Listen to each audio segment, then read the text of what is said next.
Oke, selamat siang semuanya. Selamat datang di Career Talk with GDSC Binus dengan tema Preparing for Your Tech Career. Perkenalkan, saya Aileen, moderator yang akan memandu acara ini selama 2 jam ke depan. Nah, teman-teman sekalian, sudah tahu belum tentang apa itu Career Talk with GDSC Binus? Nah, Career Talk with GDSC Binus ini adalah event yang dibuat dari hasil kolaborasi antara 3 kampus, yaitu GDSC Binus Malang, GDSC Binus University Anggrek Campus, dan GDSC Binus International. Di acara ini, kita akan mendiskusikan cara agar kalian bisa mempersiapkan diri untuk karir kalian di industri teknologi nanti. Dengan Kak Johannes Glenn,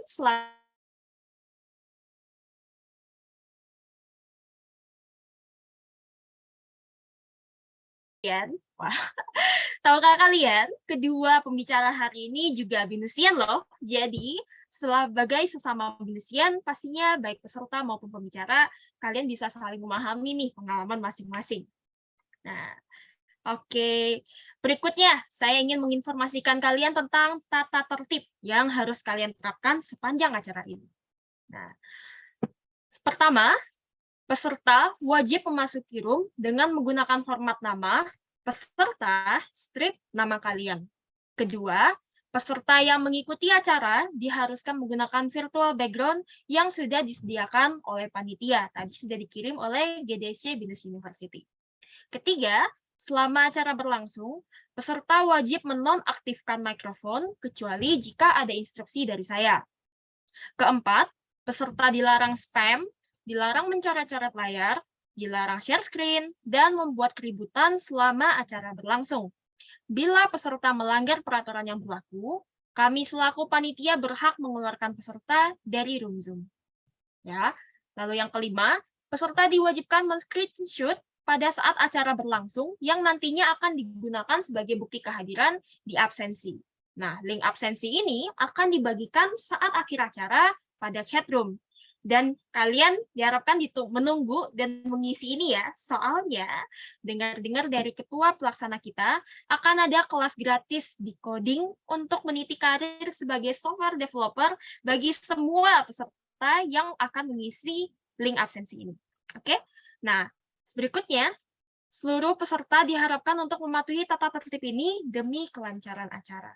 Oke, ada pertanyaan.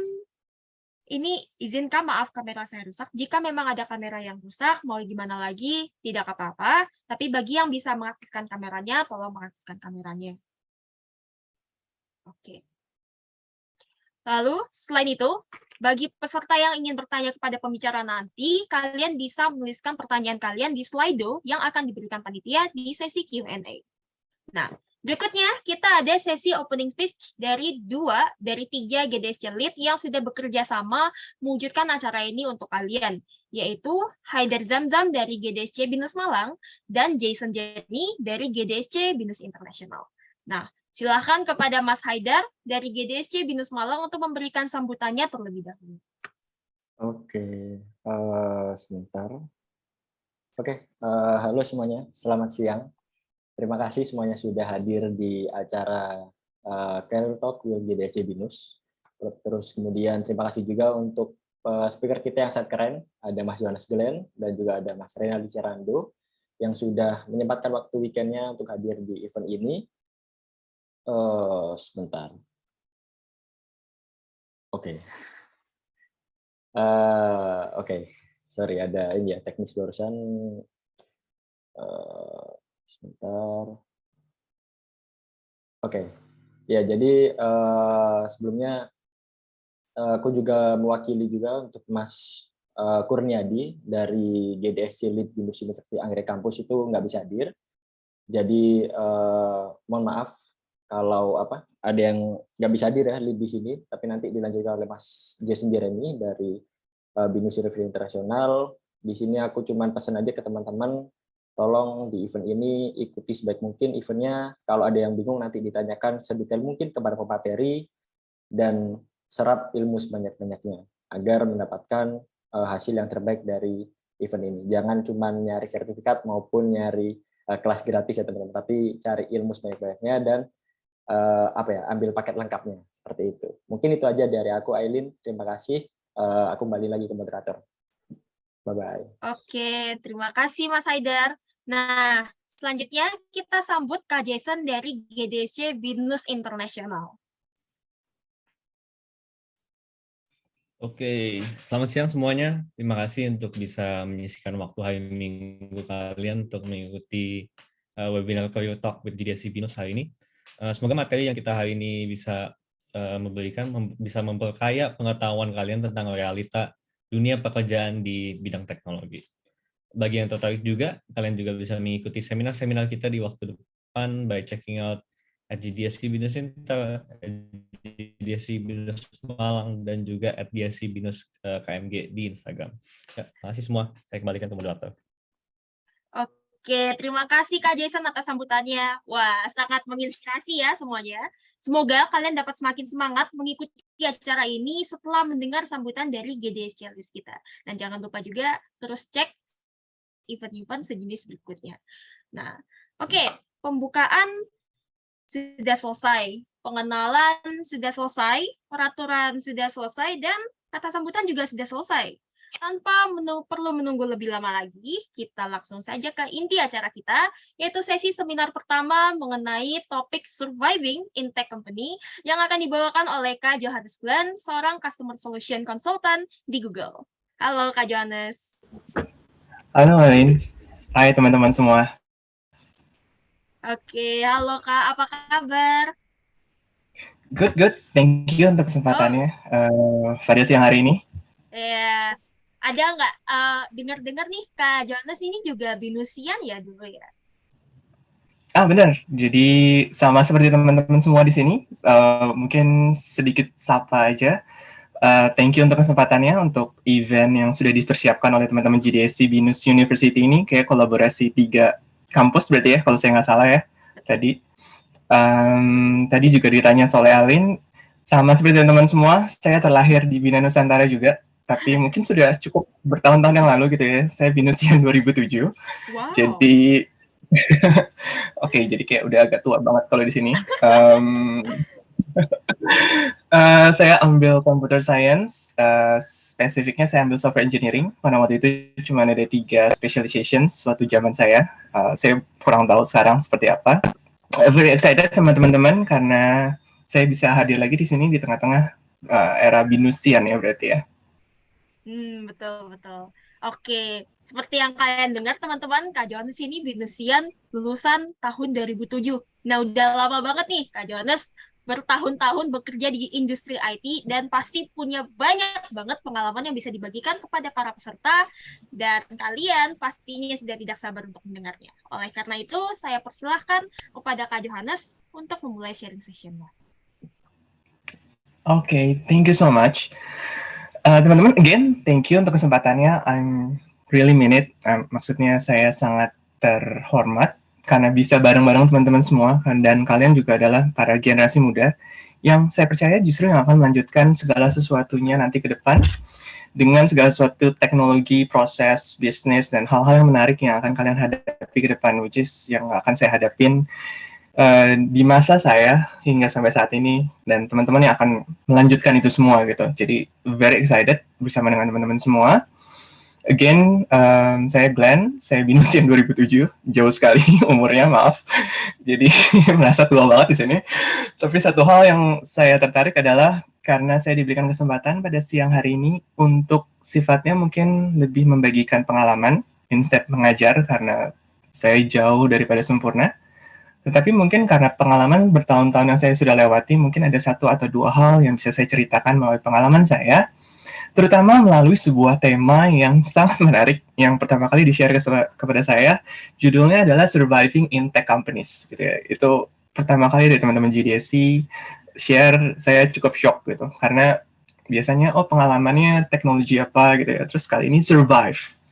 Itu keywords yang menurut saya sangat menarik gitu ya. Kenapa? Karena survive sendiri buat saya bisa identik dengan 2 hal. Ketika kita fokus ke satu hal yang sifatnya adalah permasalahannya gitu ya, challenges-nya, bencana, keadaan, apapun harus kita hadapin, biasanya kita akan identik dengan hal-hal yang sifatnya negatif. Jadi kalau kita survivor akan hal sesuatu, cancer survivor gitu, kita bisa fokus kepada cancernya, atau kita bisa fokus kepada hal yang kita hadapi saat ini, which is kita ada hadir saat ini, itu adalah sebuah pencapaian. Jadi kayak teman-teman saya bisa hadir bersama dengan teman-teman di sini semua, menurut saya adalah sebuah pencapaian tersendiri. Kenapa? Karena kita berhasil survive, berhasil melewati hari sebelumnya. Jadi, saya sangat tertarik sekali ketika tema yang diberikan kepada saya adalah seperti itu. Dan kita mungkin akan bicara lebih banyak kalau tadi bicara mengenai survive di masa lalu, permasalahan ya, berarti kita bicara soal past atau masa lalu. Kalau kita bicara soal survivornya atau kita yang hidup saat ini gitu ya, kita berbicara soal present time. Kalau saya boleh sedikit asumsi, sepertinya tema ini diberikan kepada saya adalah bagaimana kalau teman-teman bisa memperkirakan nanti masa depan. Bagaimana kita bisa survive di masa depan, bukan untuk saat ini ataupun yang sudah teman-teman lewatin, gitu ya. Itulah mungkin saya mengira kenapa temanya diberikan kepada saya, terutama juga karena saya sudah dari 2007 yang lalu sudah lulus gitu ya, jadi udah tua banget di sini, di antara teman-teman super muda sekali di sini gitu. Jadi sedikit sebelum saya bercerita lebih banyak, kalau ditanya apakah karir saya sesempurna itu, jawabannya enggak. Itulah kenapa mungkin saat ini, nanti saya akan berbagi sedikit kira-kira apa sih yang akan saya gunakan selama ini dalam perjalanan karir saya hingga sampai saat ini. Bahwa pertama kali saya lulus, teman-teman sudah dengar bahwa tadi saya mengambil computer science, spesifiknya di antara beberapa pilihan networking, kalau nggak salah zaman dulu ada networking, ada gaming, ada software engineering, saya memilih software engineering. Tetapi karir pertama kali saya justru lebih banyak ke arah tools and scripting. Jadi saya join ke multinational company pertama kali. Dan pada saat itu, instead of software development, front-end, back-end, programming, dan kawan-kawan, saya lebih banyak ke arah enterprise resource management. Jadi waktu itu udah ada aplikasinya, dan saya mengolah bagaimana sih tools, pendekatan yang baik. Jadi bayangkan teman-teman, software engineering, masuk ke scripting, masuk ke tools, dan yang akan saya gunakan. Lalu dari situ saya join ke solution integrator, saya banyak bergerak di middleware, logging, security, dan kawan-kawan. Kalau teman-teman lihat pattern-nya, saya loncat-loncat antara satu dan yang lain hal. Lalu setelah itu saya cukup lama di sebuah perusahaan, saya masuk sebagai infrastruktur, solution architect di sana. Jadi bayangkan, software engineering, sekarang saya pegangnya infrastruktur. Server, storage, networking, cabling, dan kawan-kawan. Dan pada akhirnya dengan semua itu, saya bisa punya kesempatan untuk expose ke cloud computing. Beberapa tahun saya pegang cloud computing dengan under beberapa tim di sana. Dan akhirnya saya bisa fokus, saya sebagai Customer Solution Consultant saat ini di Google Cloud Indonesia.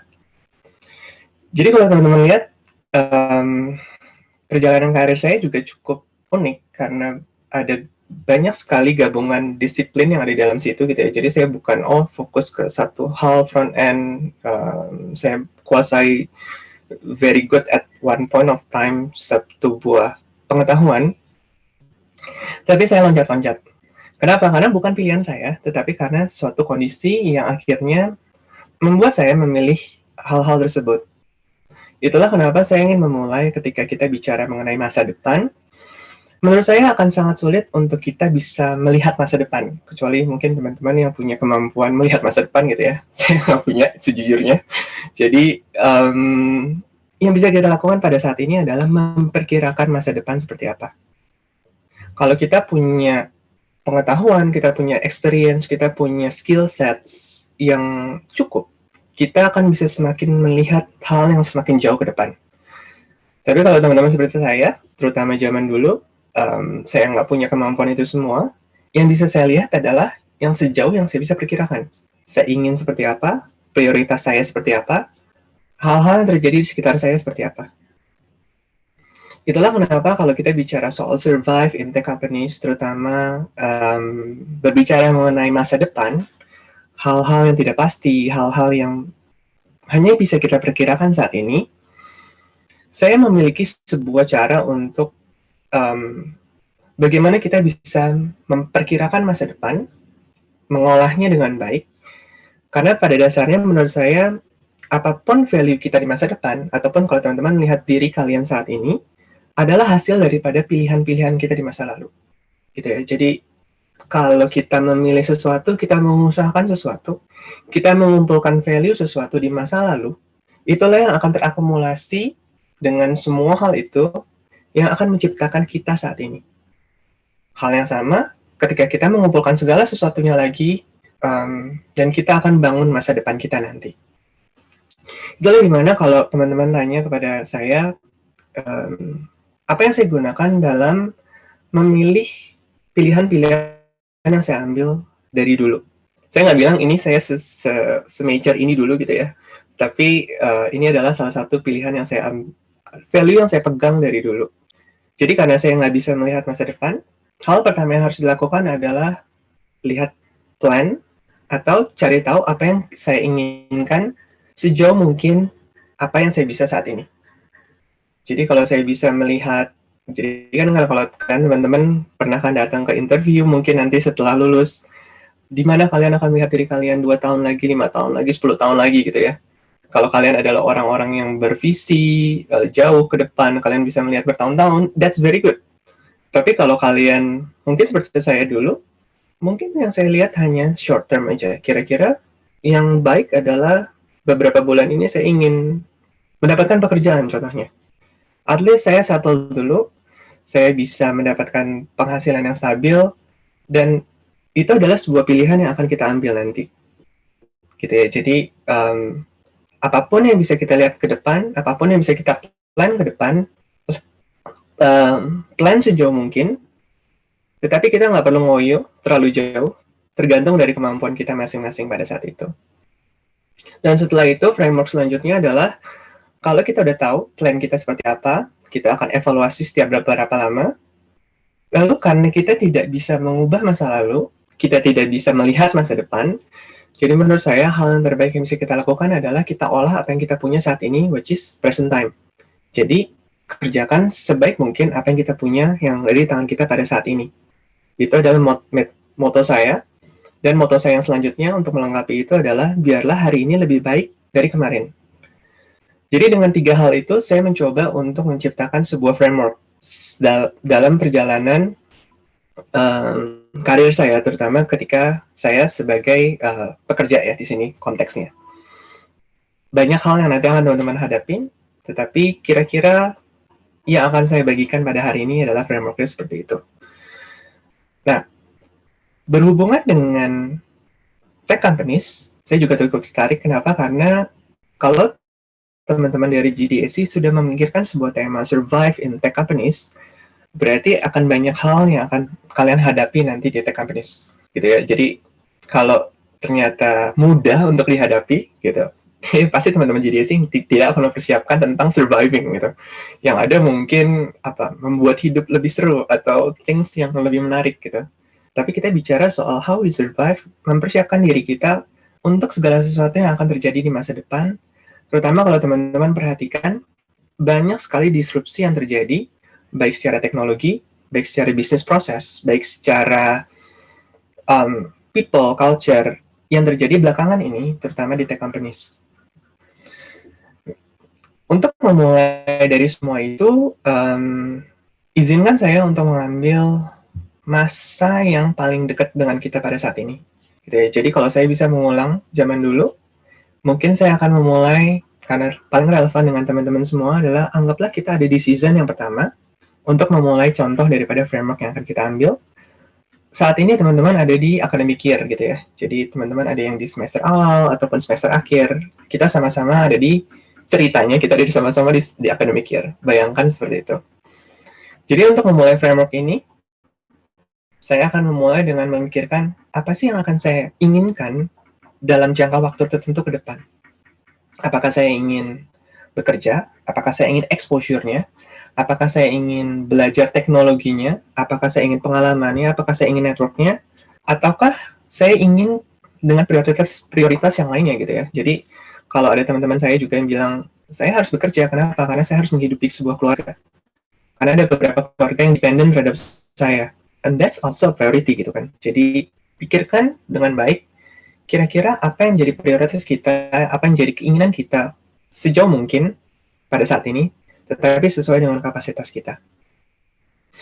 Lalu ketika kita sudah punya hal itu, at least kita tahu apa yang kita inginkan, starting untuk mengeksplor tentang diri kita tentang hal itu, baru kita mulai mengusahakannya. Yang paling menarik adalah kalau saya boleh share ke teman-teman, setelah saya melewati semua itu, perjalanan academic year, tahun-tahun awal bekerja, hingga sampai saat ini, menurut saya teman-teman punya sebuah keunggulan tersendiri ketika teman-teman ada di academic year. Kenapa? Karena ketika kita bicara soal waktu utama, gitu ya, jadi kalau kita bicara soal waktu utama, kalau kita anggap waktu utama kita nanti ketika bekerja, anggaplah 8 jam untuk kita melakukan sebuah pekerjaan, teman-teman saat ini punya 8 jam untuk mengolah atau mengabsorb semua knowledge yang teman-teman bisa. Jadi teman-teman punya kebebasan sepenuhnya untuk mempelajari hal yang sudah dipersiapkan oleh Nusantara, which is very good, karena itu berarti akan menjadi sesuatu yang fundamental. Aku percaya nanti teman-teman yang terutama pembicara kedua, Mas Reynaldi, punya experience yang jauh lebih relevan, karena jauh lebih relevan gitu ya. Saya udah lama nggak coding, jadi maafkan. Jadi kalau teman-teman perhatikan, kita punya keunggulan tersendiri ketika kita ada di dunia akademis, ada untuk mengerjakan sesuatu yang menjadi utama, which is pekerjaan. Teman-teman belajar sesuatu yang sifatnya kurikulum related dengan BINUS. Anggaplah teman-teman pakai berapa persen, dan teman-teman masih punya sekian persen sisanya untuk mencari sesuatu yang sifatnya menarik untuk teman-teman. Jadi ini hal yang pertama yang bisa kita olah adalah apa yang bisa kita absorb, menurut saya. Kalau teman-teman ada ketertarikan tersendiri, teman-teman tertarik dengan beberapa buzzwords mungkin, atau tema-tema tertentu, AI, ML, cloud computing, mungkin buzzwords yang paling muncul sekarang, Web3. Nah, teman-teman punya kebebasan untuk tanpa deadline, tanpa tekanan tersendiri, untuk mempelajari hal-hal tersebut. Kita bisa start dengan research, kita bisa start dengan sesuatu yang sifatnya belajar, baca, listening. Lalu dengan sisa waktu itu, kita bukan hanya mengabsorb sesuatu, which is memperkaya diri kita, tetapi kita juga punya kesempatan untuk switch. Gitu ya. Itulah kenapa saya bilang, menurut saya season yang pertama, kalau kita di academic year, menurut saya itu adalah kayak keunggulan utama kita pada saat ini. Karena teman-teman basically nggak punya tekanan tersendiri, oh saya ingin belajar AI/ML dengan spesifik framework tertentu, contohnya kayaknya saya nggak suka yang ini, saya ingin pindah yang lain dulu. Teman-teman punya kebebasan seperti itu. Berbeda dengan nanti kalau teman-teman sudah punya pekerjaan yang mengharuskan teman-teman menguasai hal-hal tersebut, gitu ya. Jadi kita punya kesempatan banyak untuk explore sesuatu yang kita inginkan, berbeda nanti ketika kita harus. Dan juga kita punya kesempatan untuk switch on and off, tetapi di saat yang sama kita juga punya kesempatan untuk berkarya. Jadi teman-teman jangan stop untuk belajar, start untuk absorb sesuatu, tetapi cobalah untuk kita mengeluarkan atau mengkaryakan sesuatu itu kembali. Apakah itu sifatnya side project, apakah itu sifatnya private project, apakah itu sifatnya technical writing, blogs, reviews. Kalau teman-teman mau jadi speakers juga, kita tahu bahwa banyak sekali event-event teknologi yang terjadi di tanah air ataupun di luar tanah air. Teman bisa cari ada call for proposal, bisa jadi speakers di sana. Nah, kenapa saya mengatakan hal seperti itu? Ketika kita mengabsorb sesuatu, berarti kita mengumpulkan ke dalam diri kita. Dan ketika kita mengkaryakan sesuatu, start small, berarti kita mengembalikan apa yang kita sudah absorb. Di saat yang sama, kita mengevaluasi diri kita, sejauh apa sih kita sudah mengabsorb itu dengan baik atau enggak. Kalau teman-teman ada tertarik tentang programming, frameworks tertentu, proses tertentu, teman-teman bisa start dengan side project, keluarkan karya kalian, itu bisa menjadi portfolio kalian dan membangun nilai atau value diri kalian masing-masing. Untuk saya sendiri, karena saya nggak terlalu banyak portfolio untuk dari sisi programming, saya lebih banyak untuk review daripada arsitektur ataupun teknologi ataupun cloud computing yang saat ini saya lebih banyak fokus. Jadi saat itu saya menggunakan kesempatan untuk belajar, dan di saat yang sama yang saya karyakan adalah tulisan-tulisan saya. Jadi kira-kira mekanisme yang saya lakukan adalah seperti itu. Nah, kalau teman-teman tadi sudah mengabsorb sesuatu, kita mengkaryakan sesuatu, tapi nggak akan stop di sana. Kenapa? Karena kita hidup di dalam dunia yang sifatnya sosial. Jadi saran saya adalah cari komunitas yang bisa membangun teman-teman, yang bisa teman-teman share thoughts, pemikiran, ataupun di saat yang sama mereka akan membagi pemikiran mereka ke kita, supaya kita saling mengasah satu dengan yang lainnya. Tetapi di saat yang sama, kalau teman-teman bisa mencari seorang mentor, it will be great. Kenapa? Karena pada dasarnya seorang mentor ini sudah melewati hari-hari yang kita belum lewatin. Gitu ya. Kalau kita bicara masa depan, mentor ini mungkin nggak sama masanya dengan kalian gitu ya, tapi at least mentor ini sudah melewati hal-hal yang sudah dilewati oleh dia gitu. Jadi dia akan tahu hal-hal yang baik, hal-hal yang buruk, kegagalan ataupun keberhasilan, itu bisa menjadi sesuatu yang valuable untuk kita. Jadi belajar, absorb, karyakan. Setelah kalian menciptakan karya, selain menjadi portfolio kalian juga mengevaluasi diri. Di saat yang sama, create komunitas, create jaringan, create networks. I think that's the best that we can do saat ini, gitu ya. Mungkin, if you're good, teman-teman punya ide bisnis, kita akan bisa mempersiapkan diri kita untuk nanti bisa menjadi startup, ataupun hal-hal lainnya yang bisa menjadi probabilitas ke depan. Menurut saya, hal yang kedua yang menjadi keuntungan kita pada saat ini menjadi di academic years adalah ketika kalian akan masuk ke final project. Kenapa? Karena di saat yang sama berarti teman-teman punya waktu utama kalian untuk benar-benar fokus research, cari permasalahannya. Jadi we start with problem statement. Jadi bayangkan kalau teman-teman ingin membuat final project, berarti teman-teman akan mengirimkan problem statement kalian apa. Setelah kalian bikin problem statement-nya, kalian akan tanya ke guru pembimbing, dosen pembimbing, apakah itu cukup baik atau enggak. Setelah itu cukup baik atau enggak, kita akan develop teori kita, tesis kita, kita akan develop program kita sesuai untuk nanti kita lakukan presentasi. Kita di saat yang sama selain mendevelop produk, kita juga akan menulis dokumentasi, gitu ya, karena kita mau nggak mau harus menulis dokumen untuk kita submit. Dan pada akhirnya kita akan masuk ke sebuah sidang di mana kita akan melakukan presentasi untuk mempertahankan apa yang sudah kita persiapkan sebelumnya. Kenapa menurut saya ini menjadi menarik? Karena menurut saya nanti di dunia nyata itulah yang akan kita lakukan. Kita akan mencari permasalahan, gitu ya. Bukan mencari masalah, gitu ya, tapi kita mencari permasalahan untuk kita solve. Dan di saat yang sama, kita akan membuat produknya. Selain membuat produk, kita juga harus membuat dokumentasi, at least technical documentations, gitu ya. Akan banyak dokumentasi yang teman-teman akan temui nanti. Lalu terakhir, kita akan meyakinkan either user, customer, ataupun siapapun itu dalam bentuk presentasi. Jadi anggaplah ini seperti mini simulation sebelum kita masuk ke dunia industri yang sesungguhnya, dan teman-teman punya kesempatan untuk melakukan itu semua dengan waktu utama yang teman-teman miliki. Jadi menurut saya, academic year adalah season yang paling menarik yang bisa kita gunakan sepenuhnya. Tergantung daripada kita lagi bagaimana kita menggunakannya waktu-waktu yang kita miliki. Apakah saya dulu memikirkan hal ini? Sejujurnya enggak. Saya memikirkan hal ini setelah saya masuk bekerja gitu ya. Oh iya, ternyata setelah masuk bekerja saya nggak punya semua keleluasaan itu lagi. Kenapa? Karena setelah kalian lulus, setelah kalian melewati masa academic year, apakah kalian akan melanjutkan dengan academic year selanjutnya?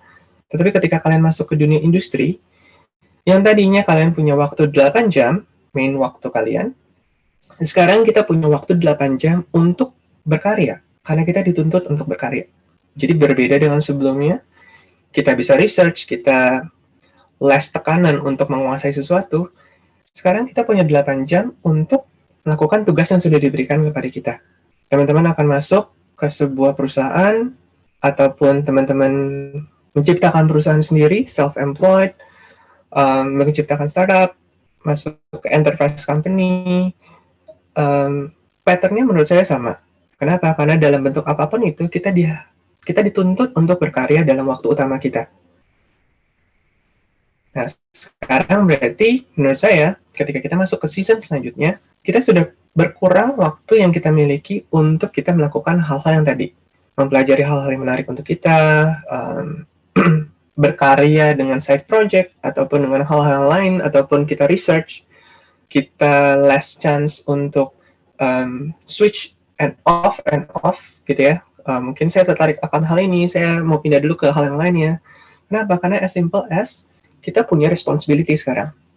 Kita nggak bisa lagi yang seperti, kecuali teman-teman, of course, teman-teman extend di luar daripada waktu utama kalian gitu ya. Jadi waktu utama kita biasanya akan diwajibkan untuk menghasilkan sesuatu sesuai dengan role kita. Itulah kenapa di season selanjutnya, jadi kira-kira pattern-nya akan lebih mirip, tetapi kita akan dituntut dengan waktu yang lebih sedikit. Jadi menurut saya juga nggak akan 100% untuk terus bekerja. Biasanya dalam perusahaan, dalam startup, dalam waktu apapun, mungkin kita akan punya waktu sekitar 20% untuk kita research biasanya.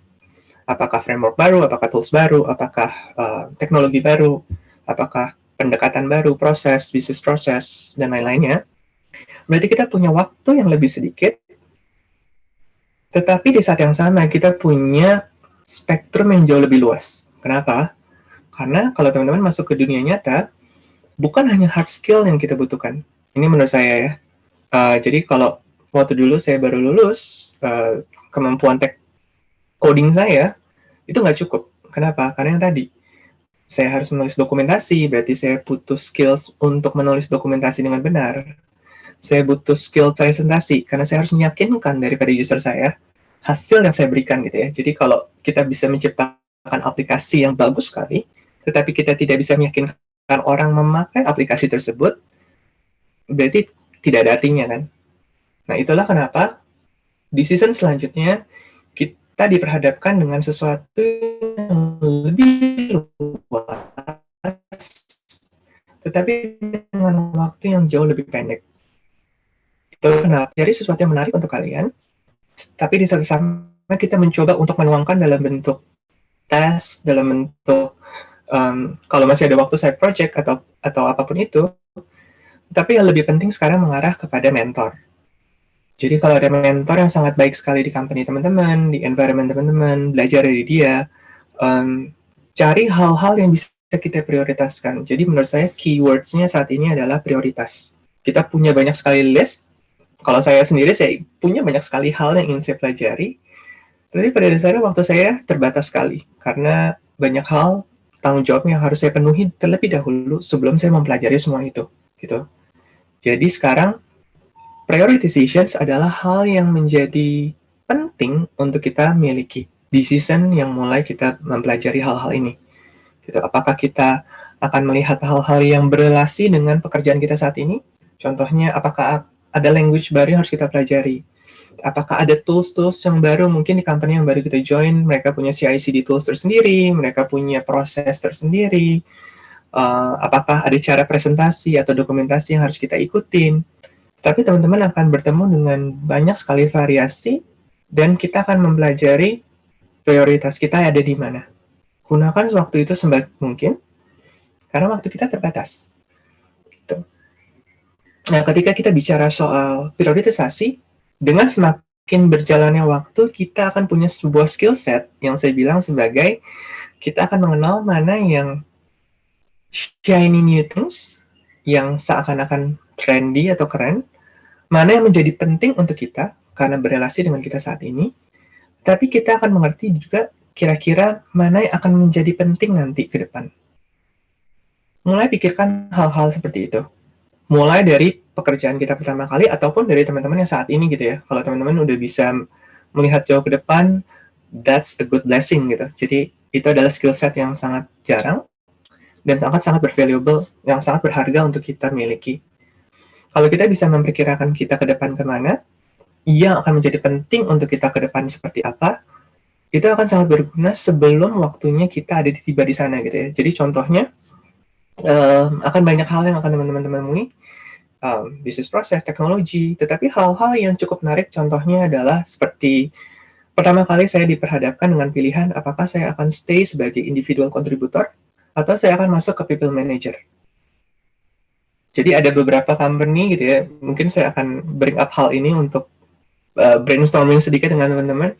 Teman-teman mungkin akan menghadapi hal seperti ini karena biasanya ada beberapa company yang menganggap people management itu adalah karir yang di atas daripada individual contributor. Which is ada beberapa company yang menganggap keduanya adalah jalur yang berbeda gitu ya. Nah, sebelum teman-teman memilih, pikirkan baik-baik pilihan tersebut. Apakah teman-teman suka tetap menjadi IC kalau itu adalah ada jalur karirnya sendiri, atau teman-teman ingin menjadi people manager?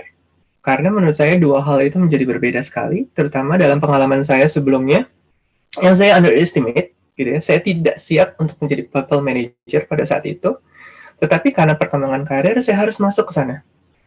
Nah, untuk tidak menghadapi seperti itu, teman-teman bisa mempersiapkan diri sejauh mungkin. Kenapa? Karena teman-teman akan menghadapi banyak perubahan. Yang tadinya teman-teman akan mempersiapkan segala sesuatunya sendiri, presentasi, technical documentations, POC, demo, dan kawan-kawan. Sekarang teman-teman ketika masuk menjadi people manager, contohnya, teman-teman harus bisa memiliki skill set untuk mendelegasikan itu semua. Dan itu nggak ada di pelajaran kita sebelumnya gitu ya. Jadi teman-teman akan menghadapi hal-hal seperti itu, berganti role, berganti tipe proses, berganti leadership, banyak sekali yang akan kita hadapi ke depan.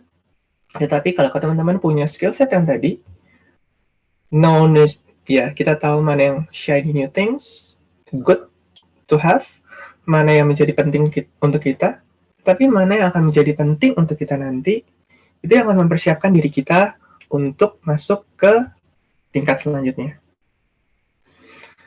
Nah, jadi kalau ditanya teman-teman, survive in technical company menurut saya adalah yang bisa kita lakukan hanya sejauh mempersiapkan diri kita dengan pilihan-pilihan kita sejauh ini. Gitu ya, kita nggak bisa mengontrol masa depan, kita nggak tahu apa yang akan terjadi, disrupsi dalam bentuk teknologi bisa tiba-tiba muncul gitu ya, karena kita tahu bahwa sekarang ini kalaupun ada startup yang akan melakukan disrupsi, biasanya mereka akan melakukannya secara diam-diam gitu ya, secara stealth mode saat ini. Kalau teman-teman cari di LinkedIn, kalau teman-teman cari ada stealth company gitu ya, it's as simple as karena mereka nggak mention company-nya apa, jadi kayak seakan-akan terkumpul di stealth company. Gitu. Tiba-tiba mereka muncul, tiba-tiba teknologi baru muncul, dan everything disrupted.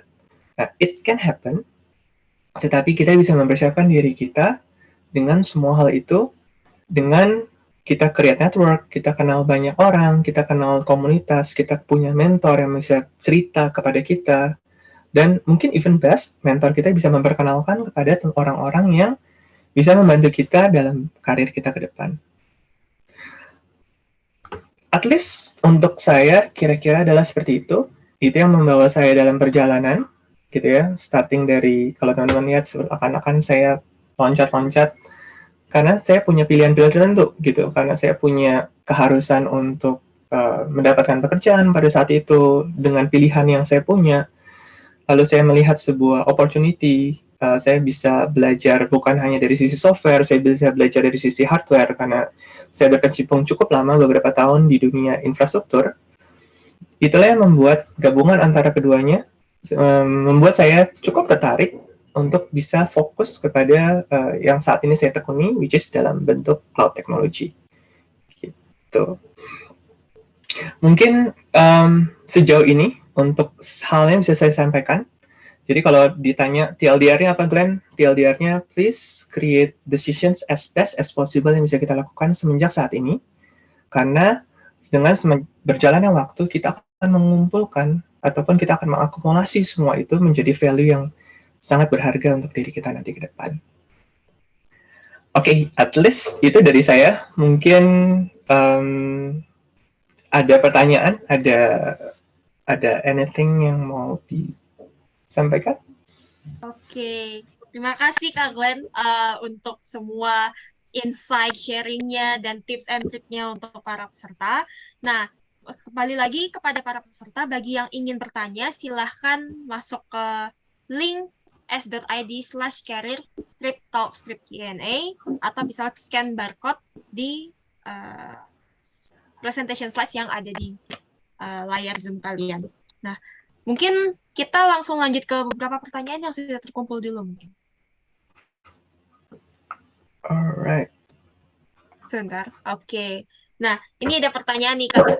Katanya, ini pas awal-awal, aku ngeliat sendiri pertanyaannya muncul ketika Kak Glenn baru beberapa menit ngomong. Dia langsung penasaran, halo Kak Glenn, awal bisa masuk di Google itu seperti apa ya, Kak? Cepet banget pertanyaan yang ini. Wow, menarik sekali. Satu-satu dijawab pertanyaan satu-satu. Iya, jawab satu persatu Oke. saja nanti. Alright. Kalau boleh berbagi sedikit, jadi kalau ditanya mungkin pertama kali saya masuk Google itu, mungkin kalau saya bilang lucky, bisa dibilang lucky juga gitu ya, keberuntungan tersendiri. Karena jadi teman-teman, kalau teman-teman tahu bahwa saat ini saya masuk sebagai Customer Solution Consultant, tetapi di Google Cloud Indonesia, gitu ya. Jadi kalau teman-teman tahu ada dua entity, ada yang sifatnya Google, Google, ada Google Cloud Indonesia yang saat ini fokus ke cloud technology gitu.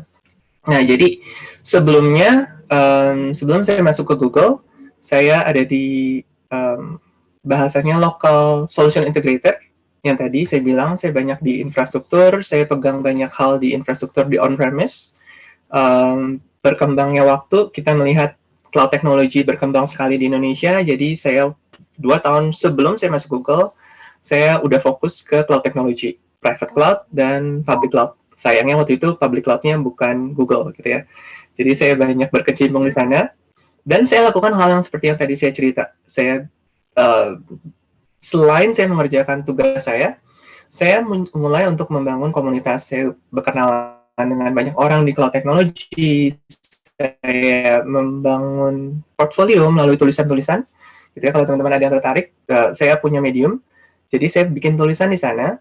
Dan awal-awalnya adalah saya punya kenalan-kenalan baik di provider yang satu lagi, gitu ya, ataupun saya waktu itu ada recruiter yang mencari karena tulisan-tulisan tersebut. Gitu. Jadi awal mulanya adalah dari tulisan. Mereka lihat tulisan saya di LinkedIn, kita berbicara, lalu dimulailah interview. Dan long story short, saya sekarang saat ini fokus di Google Cloud Indonesia. Seperti itu.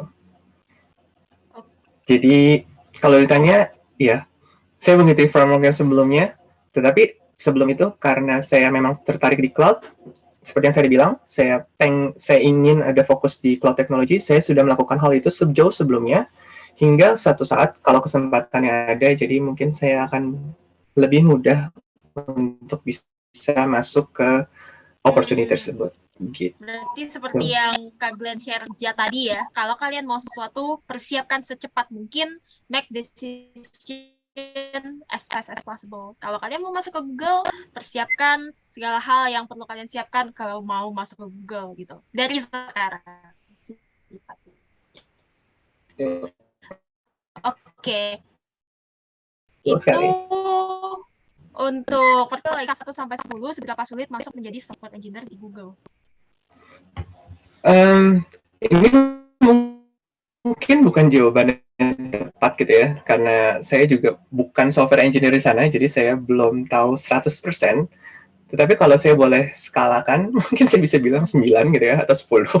Karena kalau saya referensikan diri saya bukan software engineer, tapi bahkan dalam role saya saat ini, which is Customer Solution Consultant, yang lebih banyak bicara soal overview strategi, bagaimana adopt cloud technology dan kawan-kawan, saya juga quote-unquote Google punya standar tertentu yang pengalaman software engineering saya sangat membantu dalam pekerjaan sekarang gitu ya.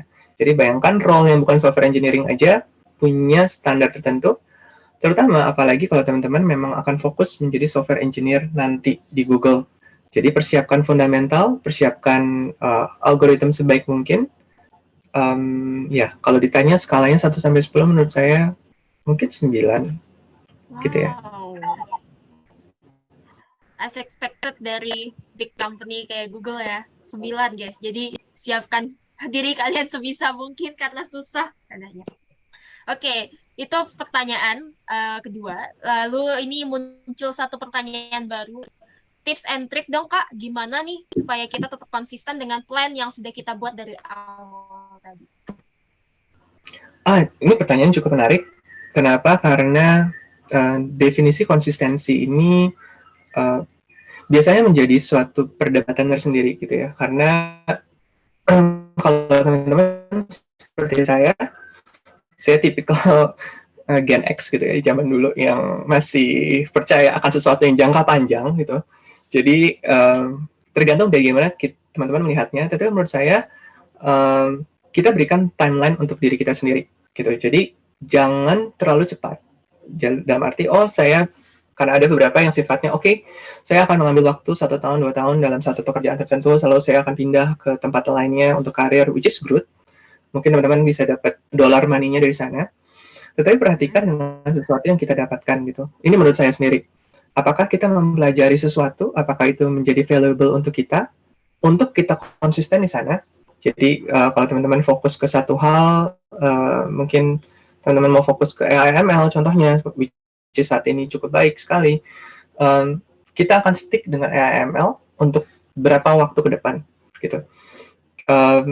Berapa waktu ke depannya tergantung daripada plan kita dan bagaimana kita beradaptasi dengan lingkungan. Kenapa? Karena tentu banyak prioritas selain daripada teknologi dan pengalaman. Tetapi di saat yang sama, contohnya kalau kita ada di satu hal yang sama terus-menerus, gitu ya, kita nggak belajar sesuatu yang baru dari situ. Menurut saya itu saatnya untuk kita memikirkan bagaimana kita memindahkan diri, gitu, mengeluarkan diri kita dari zona nyaman. Apakah kita pindah role, apakah kita pindah company, apakah kita pindah fokus ke hal-hal yang lainnya. Tetapi perhatikan itu. Kenapa? Karena 3 tahun pengalaman berbeda dengan 1 tahun kali 3 pengalaman gitu ya. Jadi pengalamannya sama terus selama 3 tahun, kita nggak dapat apa-apa. Jadi untuk konsisten, punya plan, evaluasi dalam jangka waktu beberapa lama gitu ya. Kalau biasa mungkin saya akan ambil sekitar 6 bulan sekali, lihat gimana sih sejauh ini. Mungkin kita lebih gitu ya, tergantung dari diri kita sendiri. Tapi kita bisa lihat sejauh ini seperti apa sih, saya belajar apa sih, saya bertumbuh nggak sih di sini, dan ini berguna nggak sih untuk saya masa depan. Kalau jawabannya ada yes, berarti jawabannya menurut saya it's very simple, stay. Tapi kalau jawabannya banyak kan enggak, mungkin kita perlu plan baru. Tentu sebelum kita pindah, kita harus mempersiapkan segala sesuatunya untuk kita masuk ke next step. Mungkin teman-teman sudah ada harusnya di level selanjutnya. Seperti itu. Oke, berarti supaya kita bisa tetap konsisten, kita review terus plan yang sudah kita buat di awal ya Kak ya? Betul sekali. Oke, nah itu untuk pertanyaan ketiga. Terus tadi, nah ini ada peserta yang bernama Arya, raise hand, ingin bertanya langsung nih sama kakak. Silahkan Arya. Sebentar, unmute dulu ya. Baiklah, selamat siang ya Kak. Maaf saya mengganggu ya Kak. Halo, selamat siang. Secara langsung. Iya Kak. 2 pertanyaan, saya ambil 1 pertanyaan dari yang ditanyakan, 1 lagi dari pertanyaan saya. Yang pertanyaan pertama, gimana cara Kakak menentukan misalkan ada kan science education, ada machine learning, ada cloud computing. Gimana cara menentukan kalau itu favorit kita? Itu pertanyaan pertama dari Arya. Yang kedua, apa aja soft skill dan hard skill yang dibutuhkan dalam masuk pemrograman? Sepertinya soft skill belum Kak jelaskan lebih lanjutnya gitu. Itu aja pertanyaannya Kak. Terima kasih. Okay, well, thank you. That's a very good questions, Arya. Kalau saya boleh ulang, tadi ada 2 pertanyaan. Pertanyaan yang pertama adalah, boleh di-repeat? Misalnya, gimana cara menentukan kita mau, misalkan favorit kita, Pilihan. cloud computing, science apa, education, apa, science apa kalau salah. Dan 1 lagi kayak machine learning, kayak gitulah Kak. Itu pertanyaan pertama, favorit kita. Alright, oke. Itu pertanyaan pertama, memilih dari semua pilihan-pilihan yang ada gitu ya, kita mau fokus kemana, kalau saya nggak salah tangkap. Dan yang kedua adalah tentang soft skill berarti. Iya, skill terutama, Kak? Oke. Ini jawabannya saya harus disclaimer, ini adalah menurut saya gitu ya. This is my own opinion. Kalau ditanya, saya akan fokus kemana? Jawaban saya adalah as simple as coba aja dulu. Gitu. Kenapa? Karena pada dasarnya kita nggak akan pernah tahu kita suka apa until kita mencoba dan kita yang menentukan sendiri pada dasarnya. Contohnya, saya nggak akan terlalu suka tentang contoh ini for very simple example. Saya nggak akan terlalu suka tentang machine learning. Kenapa? Karena pada dasarnya saya nggak kenal tentang machine learning. Saya nggak tahu, saya belum pernah coba, saya belum pernah tahu saya bisa solve problem apa di sana, which is karena saya pengen menyelesaikan sebuah permasalahan kan pada dasarnya. Jadi saya nggak tahu gitu. Nah, jadi kalau ditanya gimana cara kita tahu kita bisa suka apa, dicoba dulu gitu ya, nggak ada cara lain, sambil ngobrol-ngobrol. Jadi kita tanya ke orang-orang yang sudah cobain, kita lihat reviewnya seperti apa, mungkin kita baca tulisan tentang mereka, atau kita coba sesuatu tentang yang mereka kerjakan, lalu kita tentukan, oke, kayaknya ini masih menarik deh buat saya akan lanjutkan untuk beberapa waktu ke depan gitu. Sampai suatu titik di mana, again, karena teman-teman, terutama Arya pada saat ini, menurut saya, keuntungannya Arya adalah yang tadi, waktu utama Arya itu masih cukup luas, gitu. Of course, kita punya responsibility yang lain, tentu, tetapi Arya punya kebebasan yang seluas mungkin untuk switch off and on, gitu. Jadi, punya tema tertentu, punya, kalau kita bicara soal data analytic, contohnya, ada data scientist-nya, ada data engineering-nya, kamu suka yang mana gitu. Jadi it's a very good questions, tapi start dengan cobain dulu, cari informasi sebanyak-banyaknya, tentukan periode beberapa lama waktu ke depan untuk kamu bisa fokus akan hal itu. Kalau kamu suka, teruskan. Gitu. Jadi kalau saya boleh ambil contoh dulu, pertama kali containerization itu muncul, saya lupa 2000 berapa ya. Menurut saya itu akan jadi hal yang besar gitu. Cuman karena sedikit adopsinya di Indonesia, karena masih terlalu muda pada saat itu, jadi even di company saya dulu nggak terlalu banyak yang melirik ke arah containerizations gitu ya. Seperti zaman sebelumnya virtualizations juga awal-awalnya nggak ada yang tertarik. Tetapi kalau kamu melihat itu sepertinya ini bagus, sepertinya ini cocok pada saya coba beberapa lama dan saya tertarik terus untuk explore, terus kan. Dan kita melihat saat ini tentunya dengan perkembangan tren, perkembangan dari words of komunitas gitu, karena kita dapat affirmation dari mereka, kayak ini cocok deh, kayak ini bagus deh. Nah, kita bisa teruskan terus. Gitu, Arya. Jadi, coba validate dengan orang-orang lain juga. Pertanyaan kedua, yang soal masa soft skill. Nah, kalau soft skill sebenarnya tergantung daripada nanti role-nya kamu ke depan mau seperti apa, gitu ya. Tetapi biasanya yang paling dasar, kalau kita bicara soal stereotype gitu ya, mungkin kayaknya seakan-akan general banget, communication skill itu adalah sesuatu yang paling penting menurut saya. Dalam bentuk tulisan, ataupun dalam bentuk media-media lainnya gitu ya, presentasi, ataupun yang lainnya. Kenapa? Karena itu yang akan menentukan bagaimana kita berkolaborasi dengan multiple functions nanti di pekerjaan kita. Apakah kita punya pekerjaan sendiri, startup, apakah kita bekerja terutama di yang sifatnya enterprise company yang biasanya lebih mature, yang punya silo function tersendiri. Nah, menurut saya presentasi, communications itu menjadi sesuatu yang penting yang kadang-kadang kita sebagai tim engineer atau teknis mungkin tidak akan terlalu banyak fokus di sana. Tetapi bayangkan ketika kamu punya produk yang bagus sekali dan kamu bisa meyakinkan orang, I think itu adalah dua gabungan yang luar biasa. Tapi lebih daripada itu, dokumentasi sebenarnya turunannya juga banyak gitu ya. Technical documentations, scope of works, banyak hal frameworks yang bisa kita pakai di sana. Tetapi kalau menurut saya yang terutama adalah communication skills, people skills di sana. At least dari itu kita bisa berkembang banyak. Begitu, Arya. Terima kasih jawabannya, Kak. Sama-sama. Oke, terima kasih kasih Arya untuk pertanyaannya dan terima kasih juga Kak Glenn karena sudah berkenan. Lalu lanjut ke pertanyaan berikutnya. Bagaimana cara kita tahu kita siap untuk memulai pekerjaan, terutama bagian programming seperti mengambil proyek freelance dan lain-lain? Bagaimana cara kita tahu kita siap untuk memulai pekerjaan, terutama bagian programming? Sejujurnya kalau saya menginterpretasikan ini dengan benar gitu ya, jadi kayak bagaimana kita menilai diri kita sudah siap untuk mengambil project freelancer,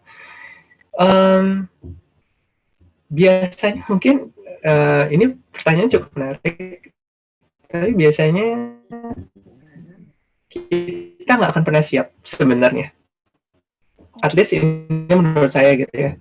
Kita nggak akan pernah, saya mau mencoba mengambil project yang jauh di bawah. Oke, saya pengalamannya saya bikin web programming, web application, dan kawan-kawan, terus itu side projectnya kecil banget. Nah, itu adalah set daripada yang kita punya. Tapi kalau di levelnya kita, terutama saya menawarkan sesuatu sesuai dengan ekspektasi customer. Kalau jawabannya yes, gitu ya. Jadi mereka biasanya customer akan datang, saya punya side project ataupun freelance, dan mereka akan keluarkan scope-nya. Contohnya, oke, berarti saya scope-nya adalah melakukan A, B, C, D. Kira-kira teman-teman bisa nggak? Nggak usah sempurna.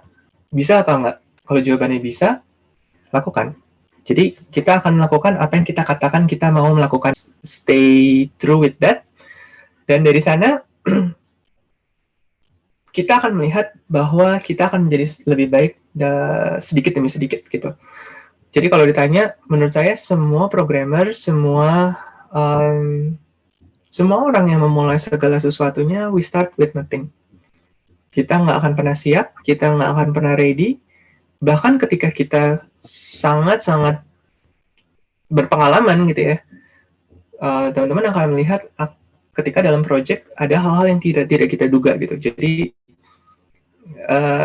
jangan biarkan itu menghalangi teman-teman untuk memulai, tetapi tolong perhatikan ketika kita bilang yes kepada customer, kita berkomitmen untuk deliver hal itu sebaik mungkin. Paling menurut saya sih seperti itu. Oke, thank you Kak. Kalau gitu mungkin kita sisa satu pertanyaan lagi sebelum waktunya habis. Ini ada pertanyaan tentang apakah pengembangan perangkat lunak di masa depan masih memiliki dampak besar terhadap environment atau mungkin akan lebih besar dampak AI dan machine learning? Jadi ini antara software engineer versus AI dan machine learning kayaknya. Maksudnya. Oke. Apakah software engineering masih akan menjadi sesuatu yang penting di depan, atau kita akan kalah dengan AI and machine learning gitu? Mungkin pertanyaannya seperti itu ya. Betul. Kalau menurut saya, software engineering akan terus mempunyai dampak yang besar gitu ya. Jadi dalam ekosistem, terutama kalau teman-teman akan membangun teknologi baru, kalau kita bicara soal AI and machine learning pada dasarnya dia menciptakan sebuah framework cara berpikir yang sudah dipelajari sebelumnya. Dan kalau ditanya, apakah mereka sangat baik sekali? Jawabannya semakin ke sini, AI and machine learning sangat baik sekali gitu ya. Tetapi berdasarkan apa yang sudah pernah dibuat ataupun apa yang sudah pernah dipolakan sebelumnya. Nah, justru value dari teman-teman, software engineers, adalah menciptakan sesuatu yang belum kita buat sebelumnya. Menurut saya, jadi teman-teman akan tetap berdampak besar sekali. Kalau kita nggak usah jauh-jauh, kita nggak usah kayak bicara soal Web3 dan kawan-kawan, tapi kalau kita bicara soal existing aplikasi contohnya, bayangkan teman-teman akan menciptakan sebuah business case, business model, lalu teman-teman akan menciptakan sebuah produk dari business model itu. Akan sangat sulit untuk AI bisa mentranslatekan apa yang even kita aja belum tahu kita maunya seperti apa. Nah, itulah adalah value dari teman-teman. untuk mentranslatekan dengan cara kita, itu adalah apa ya bahasanya ya, science and art. Apa sih kebutuhan para tim bisnis unit atau produk, lalu kita translatekan dalam bentuk kita melakukan software engineering gitu ya. Kita membuat produknya, kita berubah terus gitu ya. Kalau teman-teman lihat, bahkan kalau ditanya apakah perkembangan delivery versions daripada software itu semakin pelan, menurut saya semakin cepat sekarang. Jadi frekuensinya semakin cepat, setiap hari bisa melakukan rilis, kita menciptakan platform ataupun automation yang bisa melakukan hal itu semua, mungkin nggak akan terlalu kelihatan, tetapi percayalah bahwa software engineering tetap punya impact yang sangat besar, dan terutama ketika teman-teman bisa menciptakan sesuatu yang belum ada saat ini. Gitu. Dalam bentuk inovasi kalian tentunya. Oke, thank you Kak untuk semua sharing session-nya, terus jawaban atas pertanyaan-pertanyaannya. Nah, teman-teman, berhubung waktunya sudah selesai dan kita masih ada satu pembicara lagi, yaitu Kak Renaldi, kita harus mengakhiri sesi pertama kita. Nah, sebelum kita mengakhiri sesinya, itu aku mau bikin rekap dan mungkin Kak Johannes bisa klarifikasi, konfirmasi dengan rekap ini. Jadi dari sharing session tadi, Kak Johannes bilang, kita tuh harus belajar sebanyak mungkin skill set yang ada, supaya kita bisa setidaknya memprediksi masa depan, karena kita nggak mungkin bisa melihat masa depan. Kedua, ketika kita di academic year saat ini, kita tuh harus memanfaatkannya sebaik mungkin, karena di saat ini kita masih punya waktu, kita punya keleluasaan untuk berkreasi dan melakukan simulasi dengan resiko yang masih kecil, relatif lebih kecil. Lalu ketiga, meskipun nanti ketika kita sudah bekerja, bukan berarti kita berhenti belajar, melainkan kita juga tetap belajar, cuman spektrumnya lebih luas dan nanti ada lebih pressure lagi di mana kita harus mengerjakan sesuatu yang lebih spesifik gitu. Lalu selalu review plan kamu yang kamu buat di awal agar kamu bisa tetap konsisten dan menjaga plan kamu tetap relevan. Lalu kita nggak akan bisa tahu apakah kita suka sesuatu kalau kita belum mencoba. Jadi coba aja. Lalu soft skill yang menurut Kak Glenn ini penting untuk segala pekerjaan itu communication. Jadi asas skill communication kalian mulai dari sekarang. Selain itu, kita juga nggak akan pernah siap bahwa bahkan meskipun kita udah sangat berpengalaman. Jadi kalau misalnya mau coba sesuatu, ya coba mulai saja gitu. Lalu software engineer akan selalu relevan di masa depan, dan at last, prepare as soon as possible, make decision as fast as possible, untuk prepare supaya kalian bisa survive di industri tech nanti. Apakah itu benar, Kak? Wow, thank you so much. Pretty amazed untuk semua recapnya. Oke, nah itu semua teman-teman. Sekarang kita bisa menyampaikan sampai jumpa kepada Kak Glenn. Terima kasih Kak Glenn karena sudah memberikan sharing session untuk hari ini kepada teman-teman semua. Semoga sharing session-nya bisa membantu kalian semua ya. Oke. Sekarang berikutnya kita bisa lanjut ke sesi berikutnya, yaitu sesi seminar kedua yang akan dibawakan oleh Kak Renaldi Fernando, yang akan membawakan topik To Do's Before Joining Tech Company. Seorang yang akan dibawakan oleh Kak Renaldi Fernando, seorang software engineer di Traveloka. Oke, mari kita say hello to Kak Renaldi. Halo. Halo Kak, apa kabar? Baik Aileen. Thank you for having me. Sebentar Kak, belum di spotlight. Oke. Oh, I see. Ya, oke teman-teman. Jadi ini Kak Renaldi, yaitu dia juga binusian kayak kita, cuman versinya yang lebih fresh. Bukan, no offense ya Kak Glenn. No offense banget Kak Glenn, cuman memang beda. Jadi kita dapat insight yang lebih berpengalaman di dunia industri, kita dapat juga insight dari yang lebih relatable sama kita sebagai sesama Gen Z nih ceritanya. Oke, nah Kak Renaldi mungkin bisa cerita-cerita dikit nih tentang diri Kak Renaldi sekarang. Ya, oke, thank you Aileen. Jadi benar ya, Aileen, aku juga binusian. Sekarang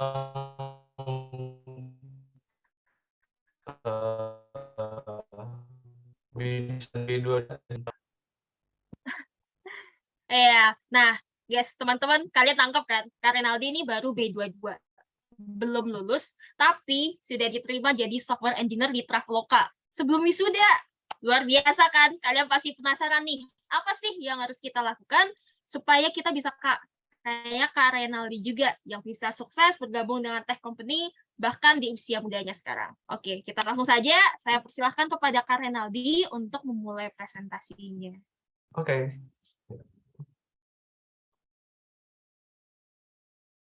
Oke,